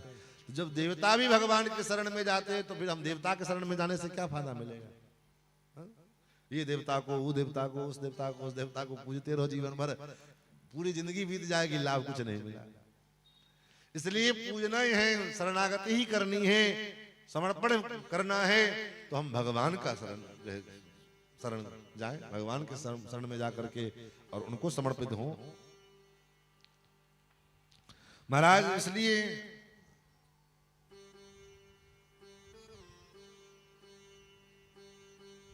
उत्तरा भगवान के शरण में आई। प्रभु रक्षा करो, देव देव जगतपते, नान्यम तद भयम पश्ये न अन्यम। भगवान के शरण में जाने के पश्चात ये एक बात विशेष ख्याल रखने की चीज है कि जब हम भगवान की शरणागति कर लिए, गुरु के माध्यम से, आचार्य के द्वारा हम भगवान की शरणागति कर लिए, तो फिर अन्य किसी देवी देवता के शरण में जाने की जरूरत नहीं है। क्यों? दीक्षा का हमारे सनातन धर्म में, चारों संप्रदाय में दीक्षा का मतलब ही होता है आज से हम भगवान को वर्ण किए हैं, भगवान हमारे स्वामी हैं, हम भगवान के दास हैं। और मान लीजिए कोई स्त्री अपने पति के, जिस पुरुष के साथ उसका विवाह हो और उस पुरुष के अलावा किसी अन्य पुरुष के साथ भी उसका संबंध हो, वो अन्य पुरुष के जो है संपर्क में भी रहे, उसकी भी पूजा करे, उसको भी जो है प्रेम करे, तो उसका जो पति है वो क्या करेगा? उसको लगेगा कि इसको हम पर विश्वास नहीं, हमारे पर भरोसा नहीं था, तो क्या करेगा? जो संबंध विच्छेद कर देगा, जाओ तुम मुझसे कोई लेना देना नहीं हमारा। तो वहां पर में जो वैवाहिक विधि था उसका जो है लोप हो गया, विवाह की जो व्यवस्था होती है वो समाप्त हो गई। उसी प्रकार हम भगवान की शरणागति किए, तो शरणागति करने का मतलब भगवान हमारे स्वामी हो गए और हम भगवान के दास है। हमारे जीवन का प्रत्येक अच्छा या बुरा जो भी कुछ है ये सब भगवान के हाथ में है। जो भी कुछ है हम भगवान के शरण में आए। अब हमारे जीवन का जो भी अच्छा बुरा का निर्णय है, पाप है या पुण्य है, जो कुछ भी है भगवान का है। सुख है या दुख है भगवान का है, भगवत इच्छा है। भगवान की इच्छा मान करके अगर सुख दुख का अनुभव करते हैं तो सुख दुख का अनुभव भी आपको कष्टदायक नहीं होगा। लेकिन भगवान की शरणागति तो किए, गुरुजी के उन्हें कान में मंत्र दे दिया। गुरुजी ने जो मंत्र दिया, अब आजकल तो समस्या क्या है, देखा देखी गुरुजी से मंत्र तो हम ले लिए, लेकिन गुरुजी से मंत्र लेने के बाद ना तो मंत्र का ज्ञान है, न मंत्र जाप से मतलब है, न गुरुजी ने जो स्वरूप दिया उस स्वरूप से मतलब है, कोई मतलब नहीं। गुरुजी दीक्षा के काल समय में जो तिलक दिए, तिलक कोई लगाता है? क्यों नहीं लगाते? बोले शर्म लगती है, लाज लगती है। क्यों है? कोई कुकर्म कर रहे हो लाज लगती है, कोई पाप कर रहे हो लाज आती है। कोई स्त्री अगर विवाह के पश्चात सिंदूर करने में लजाए, इसका मतलब है कि उसके मन में खोट है, वो अपने स्वरूप को दिखाना नहीं चाहती कि हम विवाहिता हैं। उसी प्रकार कोई वैष्णव अगर दीक्षा लेने के बाद अगर तिलक न लगावे, उसका मतलब है कि वो अपने स्वरूप को छिपा रहा है, वो दिखाना चाहता है कि हम वैष्णव। वो कहीं का नहीं रहता, न इधर का रहा न इधर का रहा। इसलिए वैष्णवी दीक्षा हो, चाहे वो शैव दीक्षा हो, चाहे वो शाक्त दीक्षा हो, जिस गुरु परंपरा से हमने मंत्र दीक्षा ग्रहण किया, भगवान अपने इष्ट की शरणागति की, तो अपने आराध्य के द्वारा, अपने आराध्य की उपासना और गुरुदेव के द्वारा दिया गया स्वरूप, इसका तो निश्चित रूप से पालन करना चाहिए, क्योंकि स्वरूप का बड़ा महत्व है। लोग कहते हैं महाराज मन से हम वैष्णव हैं, गले में तुलसी और तिलक लगाने की क्या जरूरत है? बोले कोई कितना भी बड़ा कलेक्टर हो, डीएम हो जाए, और डीएम साहब आपके गांव में आ जाए और तन को उनसे थोड़ा बहुत 19-20 हो जाए, कुछ ऐसा कुछ काम हो जाए, तो पूरा गांव के लोग मिलकर के उनको धो देगा कि नहीं धो देगा? सामान्य सिविल कपड़े में आवे तो उनको धो देगा कि नहीं धो देगा? लेकिन वही डीएम अपने वर्दी में आया है, उससे अगर थोड़ा बहुत कुछ उलपटांग भी हो गया तो आदमी को उसकी तरफ हाथ पकड़ने के लिए महाराज सोचना पड़ेगा। उसी प्रकार अगर हमारे पास स्वरूप है, वैष्णवता का स्वरूप है, मस्तक पर तिलक लगा हुआ है, गले में तुलसी की माला है, तो हमसे कोई पाप भी बन गया तो यमराज को एक बार हमको पकड़ने के लिए सोचना पड़ेगा। यमराज भी आएगा तो एक बार घबराएगा, नहीं महाराज इसके मस्तक पर तिलक लगा हुआ है, गले में तुलसी की माला पड़ी हुई है, इसको हम कैसे हाथ लगाएं? तो स्वरूप का ज्ञान, स्वरूप का बोध, स्वरूप का जो है पालन करना चाहिए। उत्तरा कहती है, प्रभु पाहि पाहि महायोगिन देव देव जगतपते, नान्यम तद्भयम पश्ये यत्र मृत्यु परस्परम। आपके अलावा दूसरा कोई उपाय हमको नहीं दिखता जो मुझे पूर्ण रूप से अभय प्रदान करने वाला हो। और भगवान ने उत्तरा के गर्भ में प्रवेश करके उत्तरा के गर्भगत शिशु का रक्षा की। कुंती बुआ जब भगवान चलने लगे, कुंती बुआ ने भगवान की स्तुति गाई। उत्तरा के गर्भ की रक्षा करने के पश्चात जब भगवान वहां से चले तो कुंती बुआ हाथ जोड़ के भगवान के सामने खड़ी हो गई। प्रभो पाहि पाहि महायोगिन देवदेव जगत्पते नान्यम तद्भयं पश्ये यत्र मृत्यु परस्परम। हे नाथ पाहि माम रक्षा करो। हे नाथ मैं आपको प्रणाम करती हूँ। भगवान ने कहा बुआ जी, भतीजा बुआ को प्रणाम करे ये तो ठीक है, लेकिन बुआ भतीजे को प्रणाम करे ये तो उल्टी बात है। भगवान कुंती बुआ कहती है लाला मैं अपने भतीजे को प्रणाम नहीं कर रही, तब नमस्ये पुरुषम त्वाद्यम उस आदि पुरुष परमात्मा को मैं प्रणाम कर रही हूं। कौन? जो संपूर्ण चर अचर जीव का संचालक है, आदि पुरुष है, और जो ईश्वर है। मैं अपने भतीजे को नहीं प्रणाम करती, जो ईश्वर है उसको प्रणाम कर रहे हैं। जो आदि पुरुष है उस आदि पुरुष ईश्वर को प्रणाम कर रहे हैं, परमात्मा को प्रणाम कर रहे हैं। जो परमात्मा कोई ऐसा जगह नहीं है जहां पर मैं विद्यमान न हो, लेकिन उसके बाद भी दिखता नहीं है। क्यों नहीं दिखता है? बोले माया जवनिका छन्नम अज्ञादोक्षजम अव्ययम। माया के कारण, माया के वशीभूत होकर के वो इतना हम जो है वो हो गए हैं। माया ने ऐसी पर्दा डाली है हमारे आंखों पर में कि महाराज सामने भगवान रोते हुए भी हम भगवान को देख नहीं पाते। माया का ऐसा चमत्कार, जैसे गांव में पहले, अब तो कम हो गया, पहले खूब होता था, जादूगर का खेल दिखाने के लिए जादूगर आता था। और जादूगर खेल दिखाते दिखाने में क्या दिखावे, किसी वस्तु को जो है ही नहीं उसको गायब कर दे, उसको बुला ले, प्लास्टिक के रबर को जो है पाइप लेकर के उसको सांप बना देवे, और आदमी अचंभित हो जाए, प्लास्टिक के सांप को सर आदमी को जो है पक्षी बना दे, पक्षी को आदमी बना दे। ये चीज जादूगर दिखाता है खेल में, लेकिन जबकि वो खेल दिखाता है वो यथार्थ होता नहीं है, वो वास्तव में वो होता नहीं है, लगता है कि ऐसा हो रहा है। वो ऐसी माया जाल हमारे आंखों पर डाल देती है कि हमको ऐसा लगता है कि उस प्लास्टिक में सांप दिखने लगते हैं, वो सांप के समान दिखता है। एक आदमी को बीच से करके दो भाग में काट दिया, वो आदमी खड़ा जिंदा है। ये क्या है? बोले ये उसके जादूगर, वही तो उसका जादू है, वही तो उसका खेल है। उसी प्रकार संसार में भगवान का जादू क्या है? बोले भगवान का जादू भगवान की माया है। ये माया ऐसा खेल खेलती है, ऐसा खेल खेलती है कि बड़े बड़े ज्ञानी लोग, बड़े बड़े बुद्धिमान लोग को ही पटकनी खा जाते हैं, समझ नहीं पाते हैं। तब बोले इस माया से बचने का क्या उपाय है? इस माया हम क्या करें कि माया हमारे कुछ न करे, माया का प्रभाव हम पर में न होवे, इसका क्या उपाय है?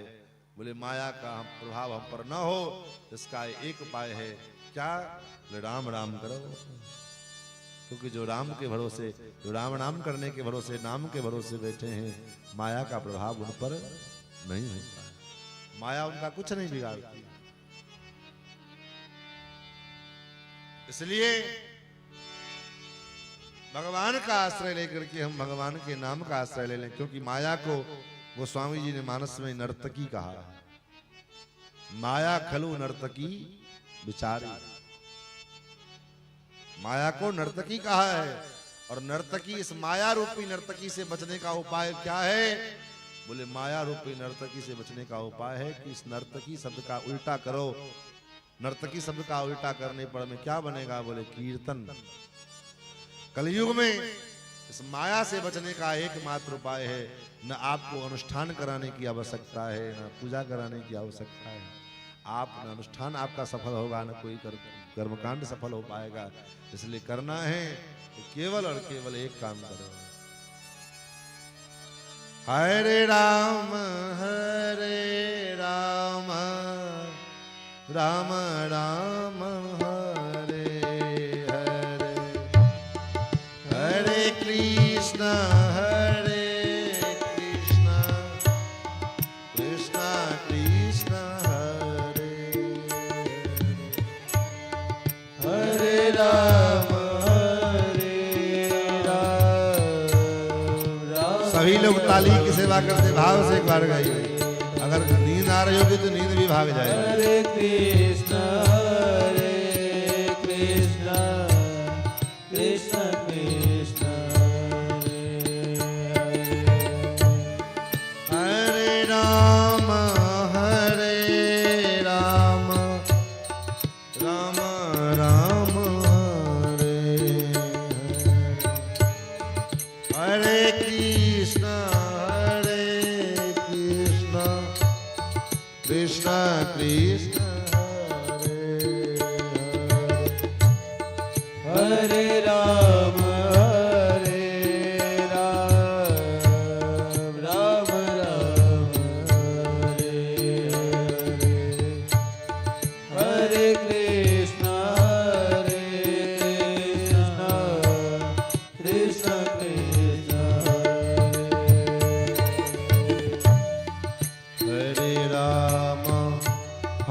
हरे राम राम राम हरे हरे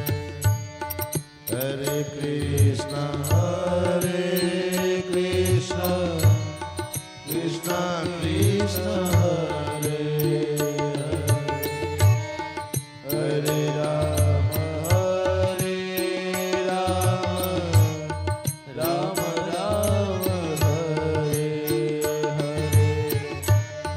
हरे कृष्ण कृष्ण कृष्ण हरे हरे राम राम राम हरे हरे कृष्ण कृष्ण कृष्ण हरे हरे हरे राम राम राम हरे हरे कृष्ण कृष्ण कृष्ण कृष्ण हरे हरे राम राम राम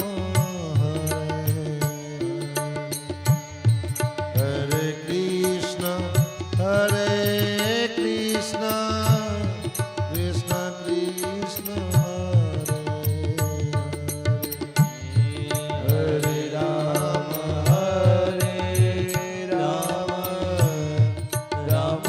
राम हरे हरे कृष्ण कृष्ण कृष्ण हरे राम राम राम हरे हरे कृष्ण कृष्ण कृष्ण हरे हरे राम राम राम हरे कृष्ण कृष्ण कृष्ण हरे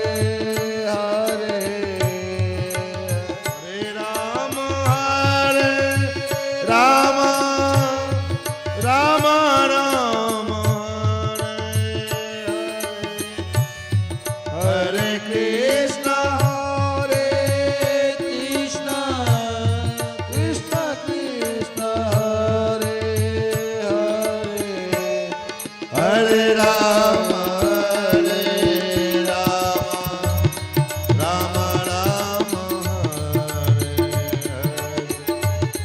हरे कृष्ण कृष्ण कृष्ण हरे राम राम राम हरे हरे हरे कृष्ण कृष्ण हरे राम राम राम राम हरे हरे हरे कृष्ण कृष्ण हरे हरे हरे राम राम राम हरे हरे हरे कृष्ण कृष्ण कृष्ण हरे हरे हरे राम राम राम हरे हरे हरे कृष्ण कृष्ण कृष्ण हरे हरे राम राम हरे हरे हरे कृष्ण कृष्ण हरे हरे राम राम हरे हरे हरे कृष्ण कृष्ण कृष्ण हरे हरे राम हरे राम हरे हरे हरे कृष्ण कृष्ण हरे हरे हरे राम राम हरे हरे हरे कृष्ण कृष्ण कृष्ण हरे हरे हरे राम राम राम हरे हरे कृष्ण कृष्ण कृष्ण हरे हरे हरे राम राम राम हरे हरे कृष्ण कृष्ण कृष्ण हरे कलयुग में कलिकाल में माया रूपी नर्तकी से बचने का अगर कोई उपाय है तो केवल और केवल भगवान नाम संकीर्तन। मैं आपको गारंटी देता हूं क्योंकि आजकल बिना गारंटी के कोई कुछ बिकता थोड़ी नहीं, तो बिकने के लिए गारंटी देनी पड़ेगी। गारंटी के साथ आप करके देखियो, प्रत्येक दिन 1 घंटे अपने घर में पूरे परिवार के साथ मिलकर के 1 घंटा रोज हरि नाम संकीर्तन करके देखिए प्रत्येक दिन।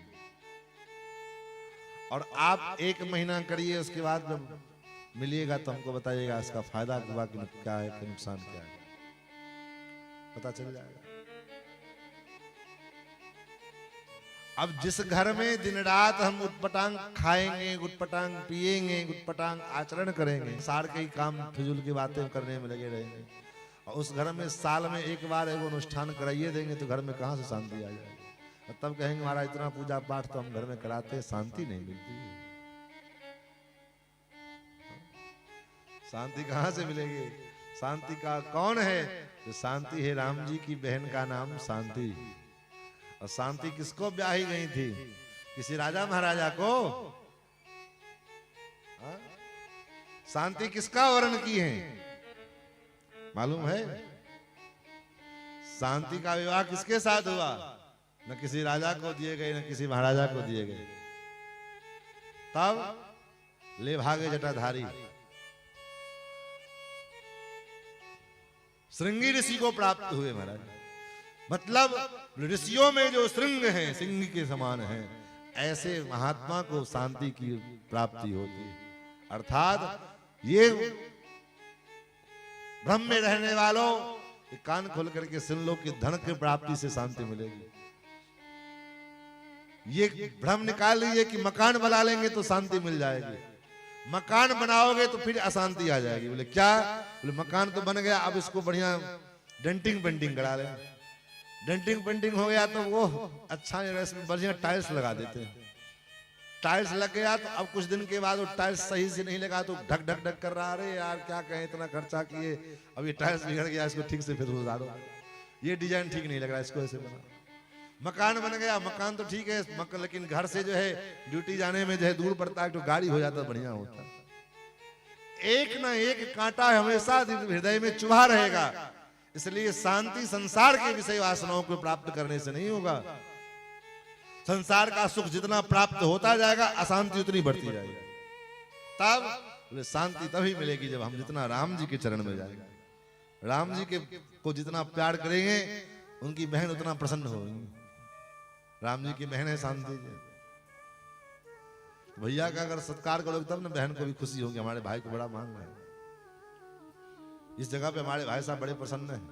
तो जहां राम जी प्रसन्न होंगे, शांति जी को खुद आना पड़ेगा। कुंती बुआ ने भगवान से स्तुति करते हुए वरदान मांगा है। क्या वरदान मांगा मालूम है? कुंती बुआ ने न धन मांगा, न संपत्ति मांगी, न राज मांगा, न पाट में कुछ नहीं मांगा। मांगते क्या है आपको सुन करके आश्चर्य लगेगा। कुंती बुआ भगवान से कहती है, प्रभु विपदः सन्तु न सस्वत् तत्र तत्र जगत गुरो। हे जगत गुरु, मुझे अपने जीवन में पग पग पर विपत्ति दे दो। क्यों? क्योंकि जीव का स्वभाव है, रास्ते पे चलते रहोगे तो भगवान की याद नहीं आएगी, और जैसे पैर में ठोकर लगा तो मुख से निकला हे राम, हाय राम।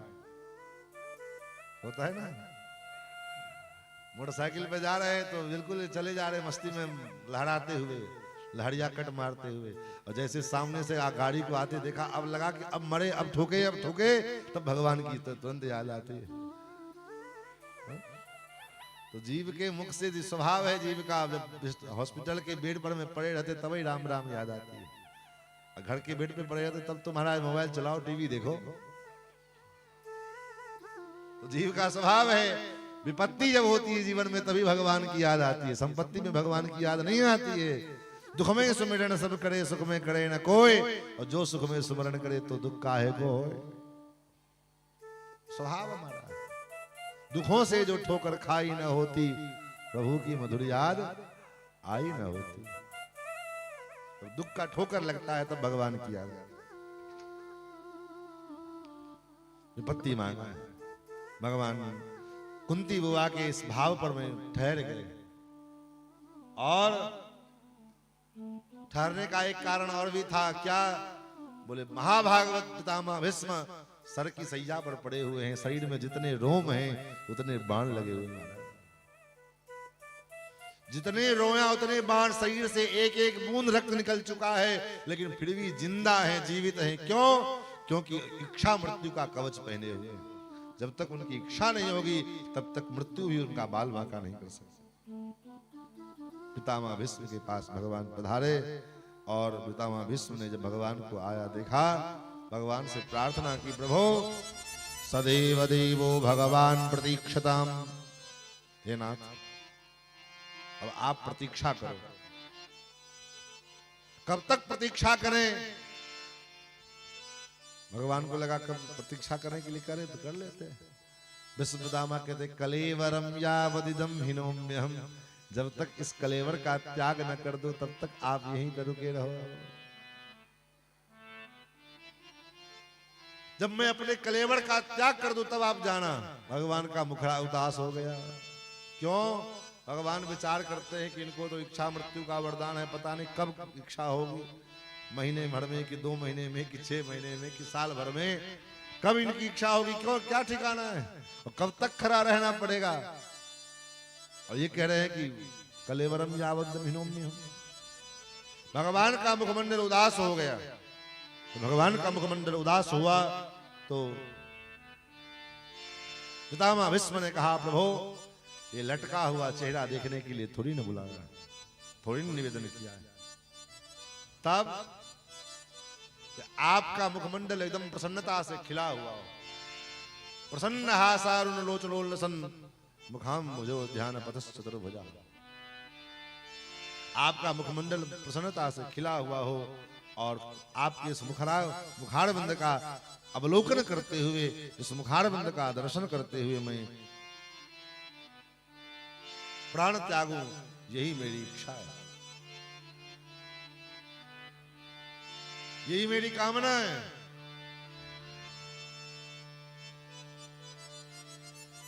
यही गीत गाते मैं तननाथ त्यागूं, यही गीत गाते मैं तननाथ त्यागूं, यही गीत गाते मैं तननाथ त्यागूं, यही गीत गाते मैं तननाथ त्यागूं। श्री कृष्ण गोविंद हरे मुरारी, श्री कृष्ण गोविंद हरे मुरारी, श्री कृष्ण गोविंद हरे मुरारे, हे नाथ नारायण वासु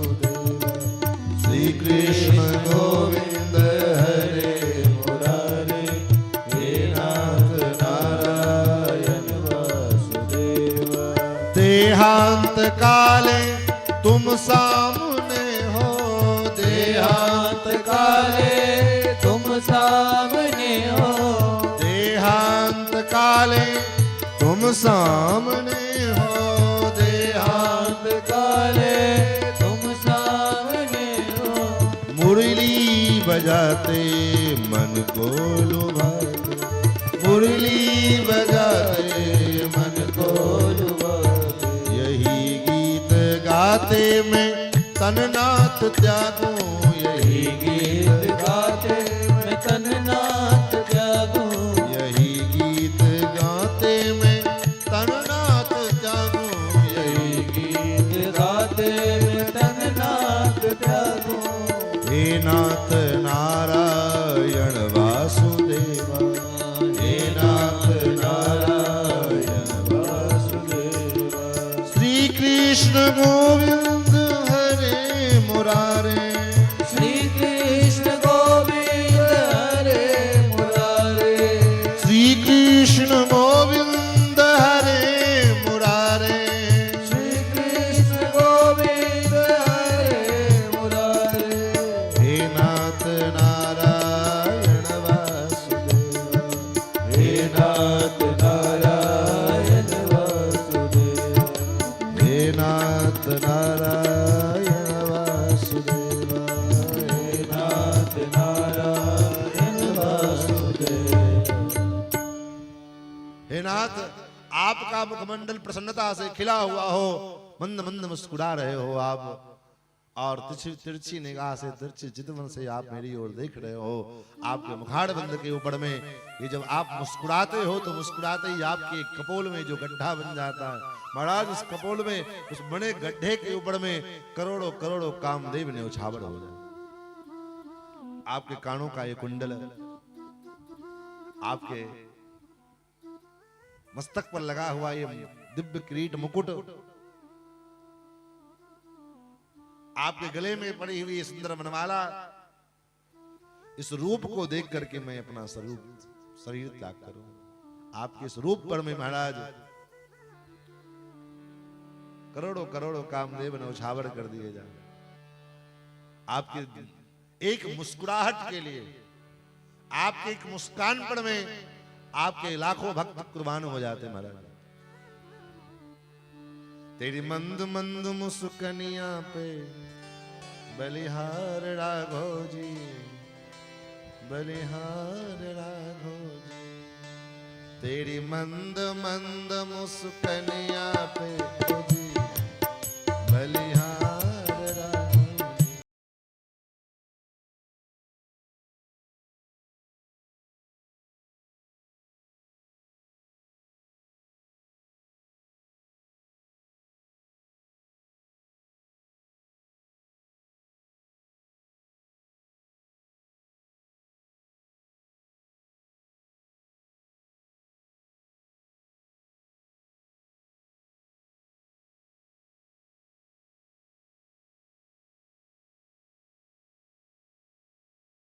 यहाँ पे तेरी मंद मंद मुस्कनिया पे बलिहार राघव जी, बलिहार राघव जी।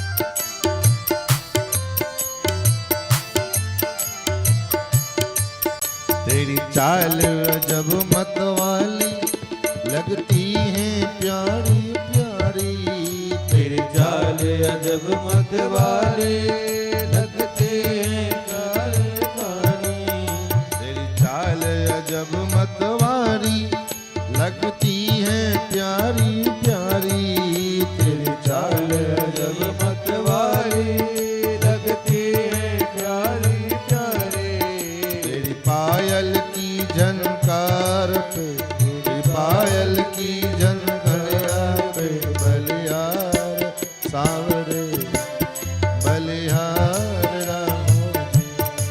ओ तेरी मंद मंद मुस्कनिया पे तेरी मंद मंद मुस्कनिया पे बलिहार राघो जी बलिहार राघो जी।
तेरे नैन बड़े कजरारे मटके कारे कारे तेरे नैन बड़े मजवारे मटके कारे कारे तेरे नैन बड़े कजरारे मटके कारे कारे तेरे नैन बड़े मजवारे मटके कारे कारे तेरी तिरछी सी चितवनिया पे बलिहार राघो जी बलिहार राघो जी। ओ तेरी तिरछी सी चितवनिया पे बलिहार प्यारे जो बलिहार राघो जी। ओ तेरी मंद मंद मुस्कनिया पे तेरी मंद मंद मुस्कनिया पे बलिहार सांवरे जो बलिहार राघो जी। ओ तेरी मंद मंद मुस्कनिया पे बलिहार राघो जी बलिहार राघो जी। महाराज तो भगवान का स्वरूप जो है, भगवान की मुस्कुराहट जो है बड़ा गजब का है। जहां न चलता था काम तीरों से कमानों से। कवियों ने तो कहा जो काम बड़े बड़े चक्र और बाण गदा धनुष से नहीं हो पाते थे, उस कार्य को भगवान केवल मुस्कुरा करके काम कर देते। कुछ खास करना हो, कुछ विशेष भगवान को करना हो, भगवान मुस्कुराए और काम हो जाए। बड़े बड़े विद्वानों की बुद्धि को भगवान ने मुस्कुरा करके बुद्धि फेल कर दी। प्रमाण ये जनक जी और विश्वामित्र जी चर्चा कर रहे हैं और उसी समय दोनों भैया आए बगीचा टहल करके, और जनक जी ने पूछा ये कौन है। विश्वामित्र जी बताने चले कि कौन है, सो परिचय दे रहे थे। लेकिन भगवान ने देखा खेल खराब हो जाएगा। भगवान ने क्या किया, जनक जी की और विश्वामित्र जी की बात सुनकर के भगवान मुस्कुरा दिए। और भगवान जब मुस्कुराए तो क्या हुआ, बोले भगवान के मुस्कुराते ही काम बन गया। और विश्वामित्र जी जो पूरा बायोडाटा निकाल कर दे रहे थे जनक जी को, सो बायोडाटा चेंज कर दिया और कहने लगे ये दोनों दशरथ के पुत्र हैं, हमारे जग की रक्षा कराने के लिए आए। और तो कहने का भाव मुस्कुराहट भगवान के मुखारविंद में, और उसमें भी खास करके भगवान के मुस्कुराहट में तो बड़ा जादू छिपा हुआ है। पितामह भीष्म कहते हैं प्रभो कलेवरम यावदिदं हिनोम्यहम, जब तक मैं इस कलेवर का त्याग न कर दूं तब तक आप यूं ही बने रहो, बैठे रहो। और पितामह ने 12 श्लोकों में भगवान की स्तुति गाई और स्तुति करने के पश्चात पितामह ने महाप्रयाण किया। पितामह के महाप्रयाण के पश्चात भगवान ने उनका अंत्येष्टि कर्म किए, संस्कार किया और उसके बाद भगवान द्वारका में प्रवेश, द्वारका गए हैं। द्वारका में भगवान का राजोचित स्वागत किया गया। इधर पांडवों को भगवान अपने लीलाओं को संवरण करके पूर्ण करके दुर्वासा ऋषि के श्राप को माध्यम बना करके भगवान अपने निज धाम पधारे। पांडवों को पता लगा कि भगवान ने जो है अपना लीला पूर्ण किया है। फिर तो भगवान के जाने के पश्चात पांडवों ने स्वर्गारोहण किया और अपने पौत्र परीक्षित, जिस परीक्षित को उत्तरा के गर्भ में मारने का प्रयास किया था और भगवान ने उसकी रक्षा की, उस परीक्षित को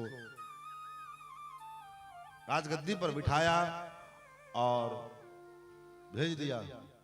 अपने चले गए, स्वर्गारोहण किए। परीक्षित जी जब राजा बने, दिग्विजय करने के लिए निकले तो रास्ते में कलयुग मिला। जो कलयुग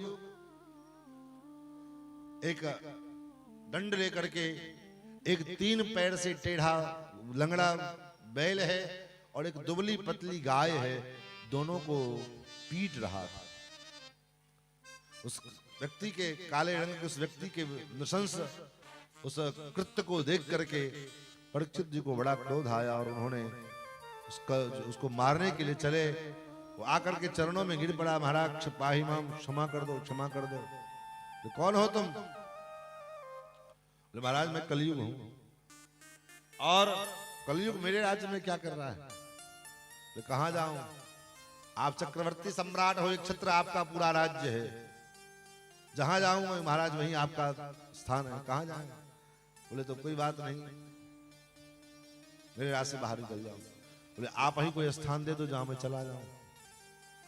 कलयुग को 4 स्थान दिया रहने के, लेकिन दुर्भाग्य इस बात का है, विचार करके देखिए, जो स्थान कलयुग के निवास के लिए दिया गया, दुर्भाग्य ये है कि इस कलिकाल में आज वर्तमान में पूरे भारत ही नहीं, पूरे विश्व के अर्थ का मुख्य केंद्र वो चारों चीज बना हुआ है।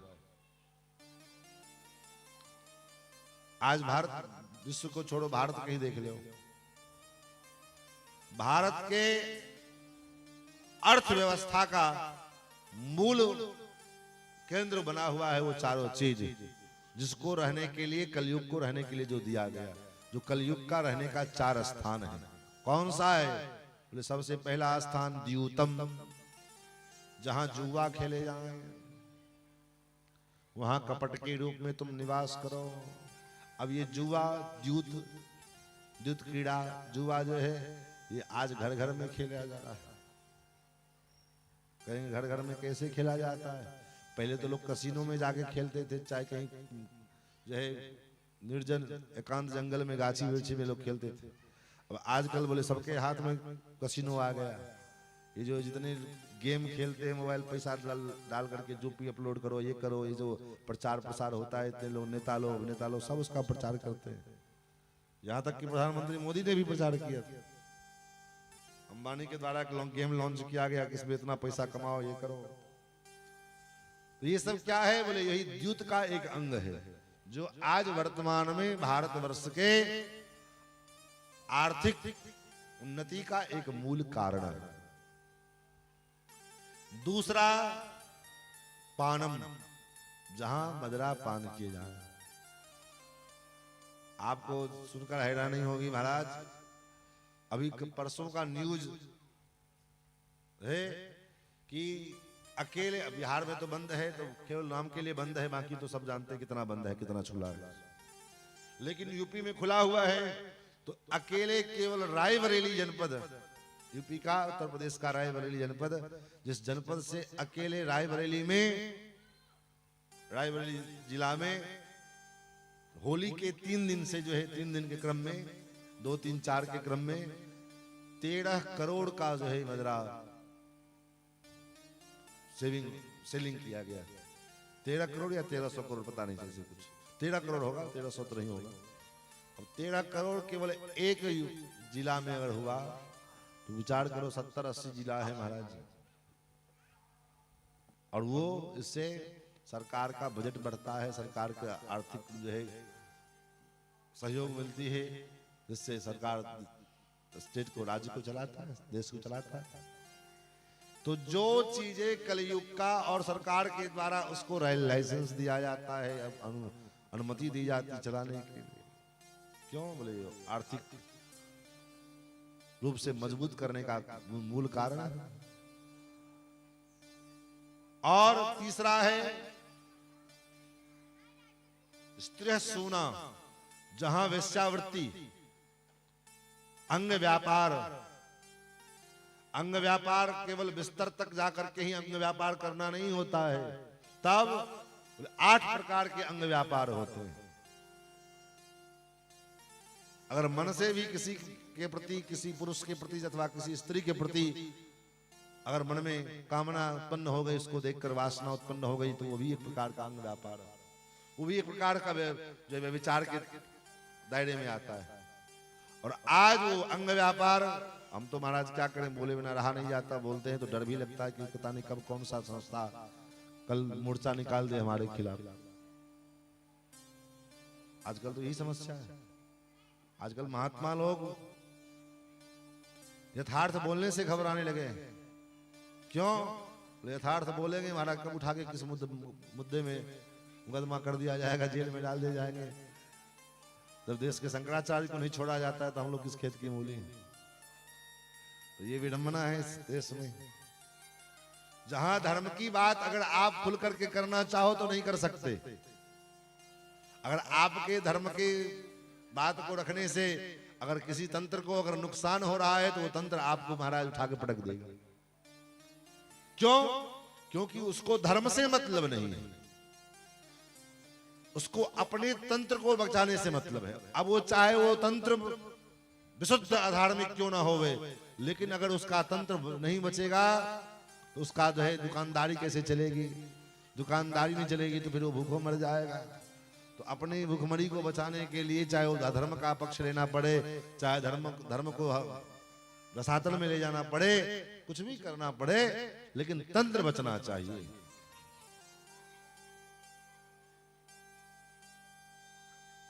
द्यूतम पानम स्त्रीय सोना, जहां स्त्रियां अंग व्यापार करती हैं वो कलयुग का निवास स्थान है। और चौथा है जहां पशुओं की निर्मम हत्या की जाती हो, वो स्थान कलयुग का है। और आज उसको भी स्लॉटर हाउस को भी लाइसेंस दिया जाता है। घंटों भर में महाराज हजारों गायें कट जाती है। हम लोग तो सोचते हैं कितना कहां गई गायें। आपको सुन करके बड़ा आश्चर्य लगेगा। 5-7 साल के बाद, 8 साल के बाद हम पिछले वर्ष देवघर गए और कांवड़ में दर्शन करने के लिए, पूजा करने के लिए। 10 साल पहले जब गए थे तो महाराज बड़ी दूसरी बात थी। जगह जगह गाय मिल जाती थी, जगह जगह जो है 2-4 गाय खड़ी रहे। इस पिछले वर्ष जब गए देवघर तो महाराज वो सब गाय गायब है। पूरे देवघर में कहीं जदा कदा कहीं एक आध गाय मिल गया तो मिल गया। तो हम लोगों ने पंडा जी से पूछा, पंडा जी ये गाय कहाँ चली गई? सब बोले कहाँ चली गई बात मत पूछिए, चली गई बस इतना समझ लीजिए। कहाँ गई है तो आप भी जानते हैं, हम भी जानते हैं, लेकिन क्या करें, बोल नहीं सकते। जिस देवघर में अनेकों गायें बाबा मंदिर के कैंपस में घूमते फिरते मिल जाते थे महाराज, इधर जाओ उधर, लेकिन आज वो गायें कहाँ चली गई। लेकिन हम सनातनी केवल इतने तक सीमित रहते हैं कि गाड़ी उठाओ, चाहे नहीं है तो बुक करो, 5000 रुपया लेगा, तेल डलाओ, गाड़ी में बैठो, पति पत्नी बच्चे सब संग हुए, देवघर पहुंच गए, धक्का मुक्की करके बाबा को 1 लोटा जल चढ़ा दिया, कोई बढ़िया रेस्टोरेंट में गए, खूब बढ़िया चकाचक खूब खाए पिए, रात में रुकना हुआ तो बढ़िया 5 स्टार बढ़िया व्यवस्थित जिसमें एसी लगी हो, बढ़िया गद्दा लगा हो, होटल बुक किया, 1 रात कमरे में गुजार किए और चल दिए वहां से। अरे हल्ला करे, अब तो देवघर घूम के आए। हम तो अयोध्या घूम के आए, वृंदावन घूम के, तुम्हारा अयोध्या वृंदावन किसी काम लायक नहीं। आप घर पे रहिए लेकिन अपने सनातन की सेवा कीजिए। अपने जीवन में अगर आपके द्वारा एक गाय की रक्षा हो जाती है, एक गाय का अगर भरण पोषण हो जाता है, एक ब्राह्मण बटुक की जो है जीवन में उसके अध्ययन अध्यापन की व्यवस्था आपके द्वारा हो जाती है, तो आपने सबसे बड़ा अयोध्या और वृंदावन घूम के चले आए। मत जाओ अयोध्या वृंदावन। मैं प्रार्थना करता हूं, मैं कथाओं में कहता हूं, मत बनाओ मंदिर। मंदिर बनाना आज के समय में सबसे बड़ी बेवकूफी है। क्या करोगे मंदिर बना करके? बना दोगे, अगले साल कोई पूजा करने वाला नहीं मिलेगा, क्या फायदा हुआ? देवता को तो तुम बिठा दिए, जिसको अपने घर में भगवान को भोग लगाने की फुर्सत नहीं है, मंदिर में जाके क्या भोग लगाए? खा तब क्या करें? मन में इच्छा है कि कुछ हम सत्कर्म करें, बोले कोई सामूहिक गौशाला व्यवस्था करो जहां गाय की सेवा हो सके। कोई ऐसी व्यवस्था बनाओ जहां 25-50 ब्राह्मण बालक जो है, गरीब ब्राह्मण का बच्चा शास्त्र का अध्ययन कर सके, वेद का अध्ययन कर सके, वहां जाकर के 25-50 हजार रुपया दे आओ। लेकिन भूल से भी मंदिर मत बनाओ। ईटा पत्थर जोड़ के क्या करोगे? अभिमान भले पाल लो कि हमने मंदिर बना लिया, लेकिन उससे कुछ होने जाने वाला है नहीं। आप बना दोगे, आपकी अगली पीढ़ी आपको गाली देगी। क्यों? हमारा बाप ऐसा मंदिर बना के चला गया, हमारे छाती पर में जो एक मुसीबत देके चला गया। ऐसे मंदिर मत बनाओ। हाँ, जो है उसको जीर्णोद्धार करना है तो कर दिए, लेकिन नए सिरे से हम किसी मंदिर का निर्माण करें। आज आपको सुनकर के है, हमारे पास कितने दिन बाबू बोले हैं कि महाराज कोई पुजारी खोज के लाई, कोई पुजारी मिलता कहाँ है? झाड़ू लगाने वाला मिल जाएगा 10,000 रुपए में आपको, खेत में काम करने वाला मिल जाएगा, 8 घंटा काम करेगा जाएगा, लेकिन पूजा करने वाला नहीं मिलेगा। तो आप भगवान का मंदिर बनाए, उसमें मंदिर की प्राण प्रतिष्ठा करवाए, और प्रतिष्ठा कराने के बाद तो आप तो भगवान को बिठा दिए। अब नियम कहता है कि भगवान को एक दिन भी बिना अगर भोग लगाए रह गए तो प्रतिष्ठा खंडित हो जाती है। एक दिन भी अगर बिना भोग का रह गए भगवान मंदिर में, प्रतिष्ठा खंडित हो जाती है। और वो दोष किसके सर जाएगा? बोले जो प्रतिष्ठा की उसके सर जाएगा। तो क्या फायदा होगा भाई? जो चलता फिरता मंदिर है उसकी सेवा तो करो। तो चलता फिरता मंदिर क्या है? बोले संत महात्मा ब्राह्मण, वेद का अध्ययन करने वाले ब्राह्मण, ये चलते फिरते मंदिर है महाराज, किसी मंदिर से कम नहीं है। संतों की सेवा कर दो, ब्राह्मण बालकों की जो अध्ययन करने वाले, स्वाध्याय करने वाले। हाँ, शराब पीने वाले ब्राह्मण की नहीं कहूंगा मैं, अय्यासी करने वाले ब्राह्मण की नहीं, जो गुरुकुल में रह करके स्वाध्याय करने वाले बटुक ब्राह्मण, ब्रह्मचारी हैं, ब्राह्मण हैं, आश्रम में पढ़ते हैं, अध्यापन करते हैं। आपको दान करना है, चलिए हम व्यवस्था कर देते हैं। बहुत सारे ऐसे आश्रम हमारे पास में हैं। लेकिन समाज को सुधारने का काम करिए।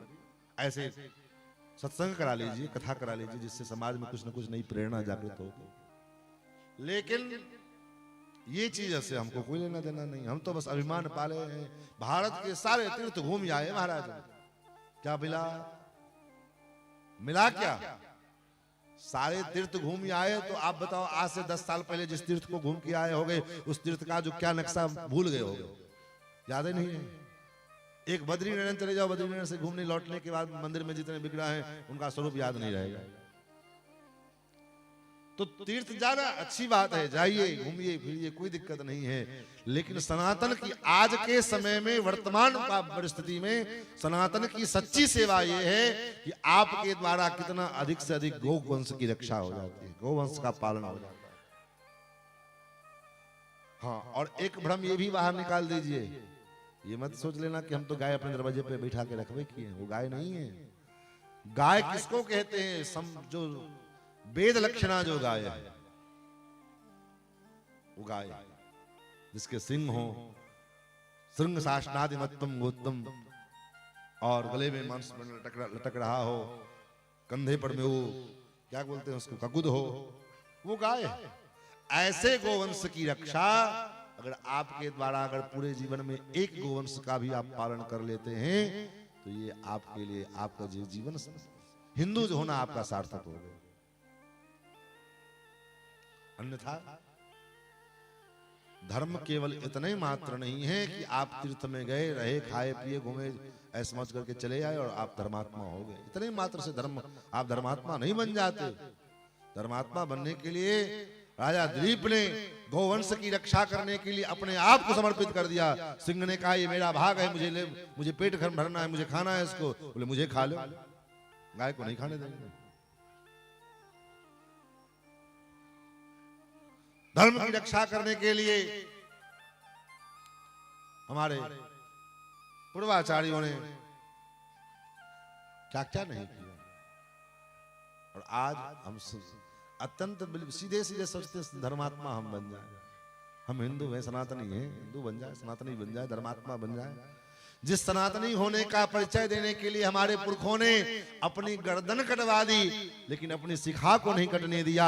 और आज फैशन के नाम पर में कन्वेंट में स्कूल में बच्चे जाते हैं पढ़ने के लिए, तो बच्चे स्कूल ने कहा टीक कटवा के लाओ विद्यार्थी को। हम इतने कमजोर हो गए उस कॉन्वेंट की शिक्षा पद्धति के अनुसार लड़ने की बजाय अपने बच्चे की चोटी कटा करके चले आए और अपने आप को हम हिंदू कहते, सनातनी कहते हैं। हम क्यों नहीं स्कूल से कहते हैं भाई हमारा धर्म है हमारा चोटी रखाना। तुमको चोटी से क्या प्रॉब्लम है, तुम अपना पढ़ाई करो, तुमको पढ़ाई का पैसा देते पढ़ाई करो। लेकिन उसका व्यवस्था है तो चोटी कटा करके, चोटी का क्या बहाना है, वो तो खुद कटाने का मन है। अब जाके बापा की चोटी ना होए तो बेटा कहां से चोटी रखाएगा। बाप के बेटा से पूछो चोटी है तो बोले पापा की चोटी गायब है। बेटवा की बापा की चोटी गायब हो तो बेटा कहां से चोटी रखावे। और ये परंपरा अगर आज ये स्थिति है तो आने वाले 10 साल 15 साल में क्या स्थिति होगी, इससे आप कल्पना कर सकते हैं कि चोटी रखाना भी एक प्रकार का जो है, जैसे 8वां अजूबा कहते हैं ना, ये 8वां अजूबा है जिसके खोपड़ी पे चोटी मिल जाए महाराज दिखने के बाद वो अरे 8वां अजूबा है तो चोटी वाला आदमी है।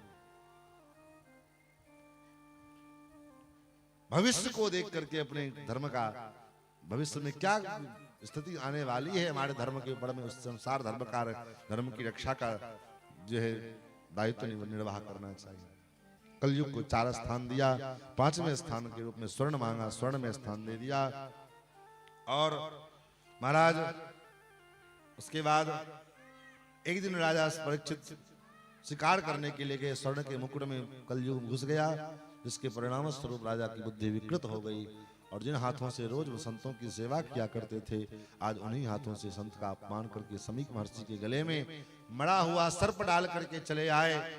परिणाम हुआ समीक महर्षि के पुत्र श्रृंगी ऋषि ने श्राप दे दिया कि आज के 7वें दिन तक्षक नाग आएगा और काटेगा, वो मरेगा। राजा परीक्षित को पता लगी, राजा परीक्षित तत्काल गंगा के तट पर आए। अनेक संत महात्मा पधारे।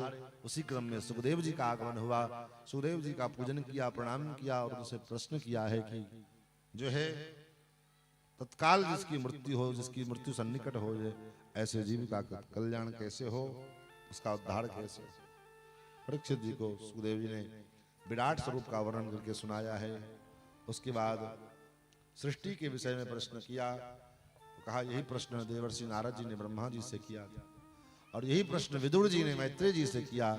तो अब विदुर जी का और मैत्रेय जी का 3 संवाद शुरू होता है। सूत सौनकादि संवाद, सुखदेव परीक्षित संवाद और विदुर मैत्रेय जी का संवाद। ये विदुर मैत्रेय जी का संवाद 3य स्कंद से आरंभ होता है। तो 3य स्कंद से आगे चर्चा, विदुर मैत्रेय जी के संवाद की चर्चा हम लोग कल के सत्र में पुनः ठीक 3 बजे से करेंगे। आज के सत्र का यहीं पर में विश्राम। 2 बार भगवान नाम का संकीर्तन, जय घोष और तब आरती। और ऐसे ही आप अपने संख्या में वृद्धि करें, यही मंगल कामना। आइए 2 बार भगवान नाम संकीर्तन, फिर आरती करके हम कथा को विराम देंगे। श्री सीतारामचंद्र भगवान की जय। हरे राम राम राम सीता राम राम राम, हरे राम राम राम सीता राम राम राम, हरे राम राम राम सीता राम राम राम, हरे राम राम राम सीता राम राम राम, हरे राम राम राम सीता राम राम राम, हरे राम राम राम सीता राम राम राम, हरे राम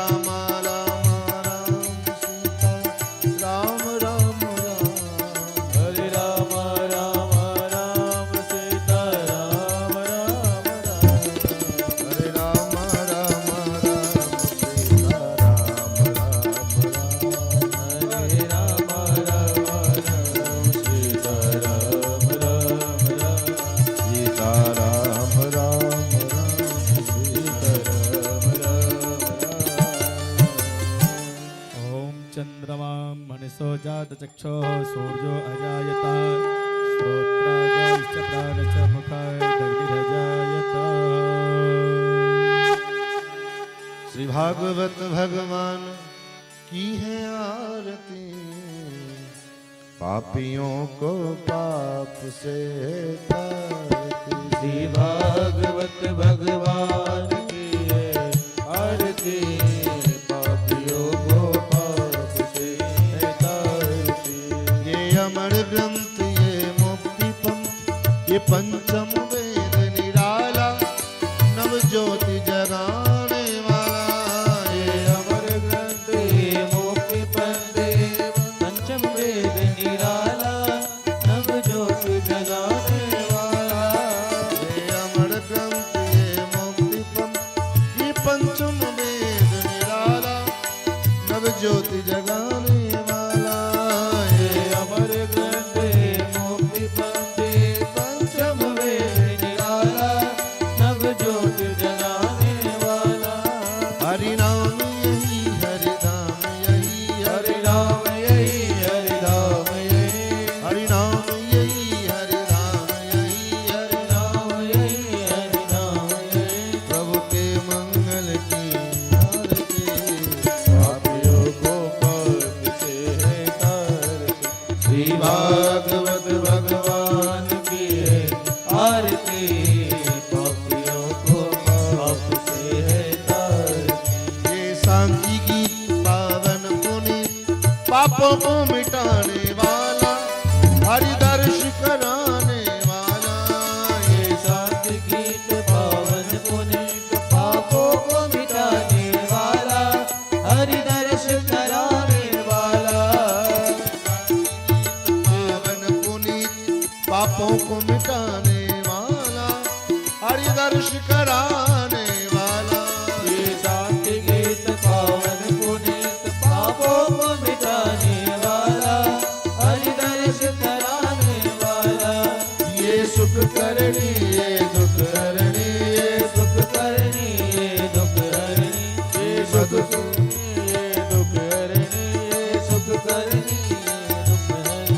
श्री मधुसूदन की आरती, पापियों को पाप से तारती। श्री भागवत भगवान की है आरती, पापियों को पाप से तारती। मधुर बोल जग पंथ को सन्मार्ग दिखाने वाला, डिग्री को बनाने वाला। ये मधुर मधुर बोल जग पंथ को सतमार्ग बताने वाला, डिग्री को बनाने वाला। ये मधुर बोल जग पंथ खोल सन्मार्ग दिखाने वाला, डिग्री को बनाने वाला। मधुर बोल जग पंथ को सन्मार्ग बताने वाला, डिग्री को बनाने वाला। श्री राम यही घनश्याम यही, श्री राम यही घनश्याम यही, मीरा के नटवर श्याम यही, मीरा के नटवर श्याम यही। ये प्रभु महिमा की आरती, पापियों को पाप से तारती। भागवत भगवान ये आरती, पापियों को पाप से तारती। श्री भागवत भगवान की आरती, पापियों को पाप से तारती। ये पापियों को पाप से तारती, पापियों को पाप से ओम जलेन शीतलीकरणम् आरार्तिक्य ग्रहणं हस्ते पुष्पं गृहीत्वा ओम जगियेन जिगियमजन्त देवास्तानि धर्मान् प्रथमान्यसन्ना ते हना